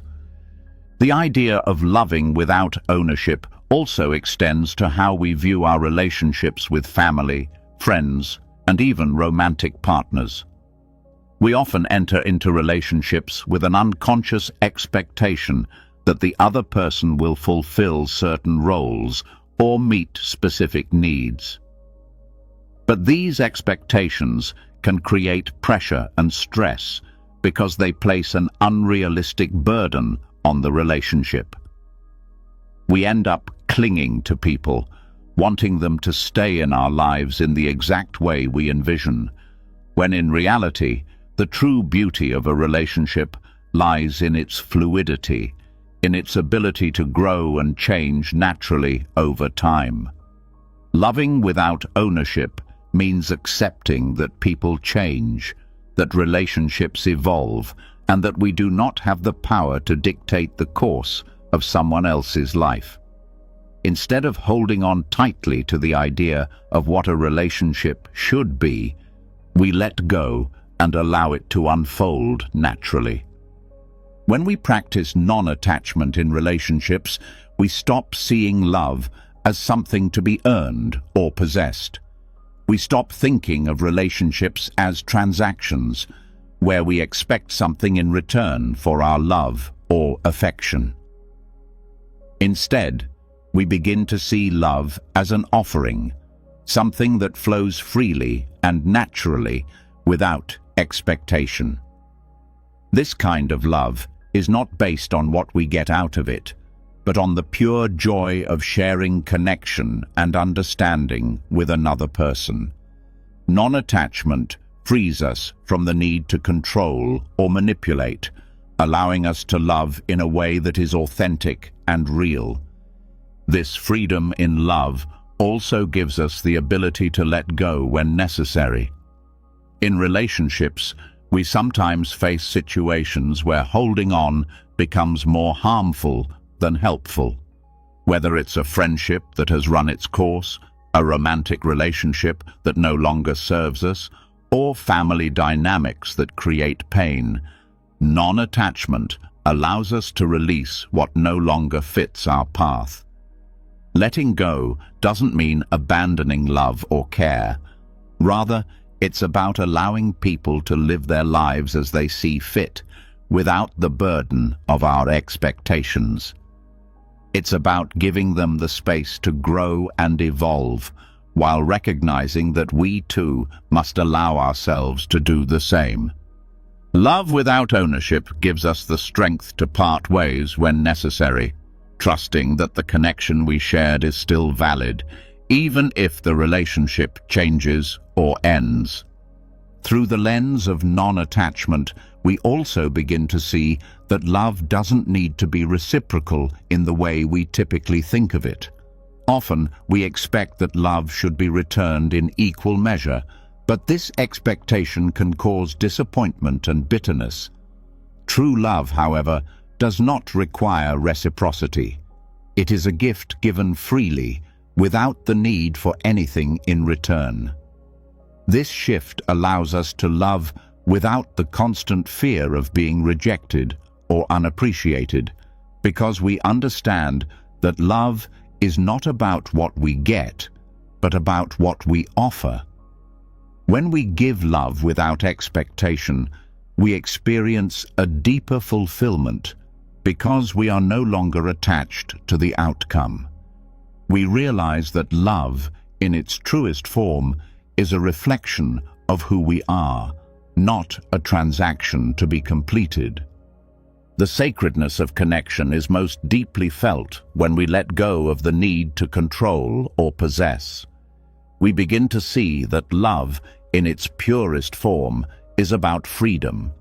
The freedom to love and be loved without being bound by the desire to possess or control. When we allow others to be exactly as they are, when we stop trying to change or mold them to meet our needs, we experience a deep peace in the relationship. This freedom allows us to connect with others in a way that is authentic and unconditional, free from judgment or attachment. Finally, when we love without ownership, we experience a deeper sense of peace and contentment within ourselves. We no longer rely on others to complete us, to validate our worth, or to fulfill our desires. We begin to understand that we are whole in ourselves, and that love is not something we take from others, but something we give freely.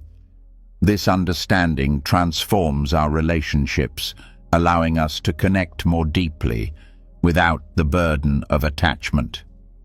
We learn that true fulfillment comes from within, and that the connections we form with others are simply a reflection of the love and peace we have already cultivated within ourselves. Loving without ownership is the path to authentic fulfillment in our relationships.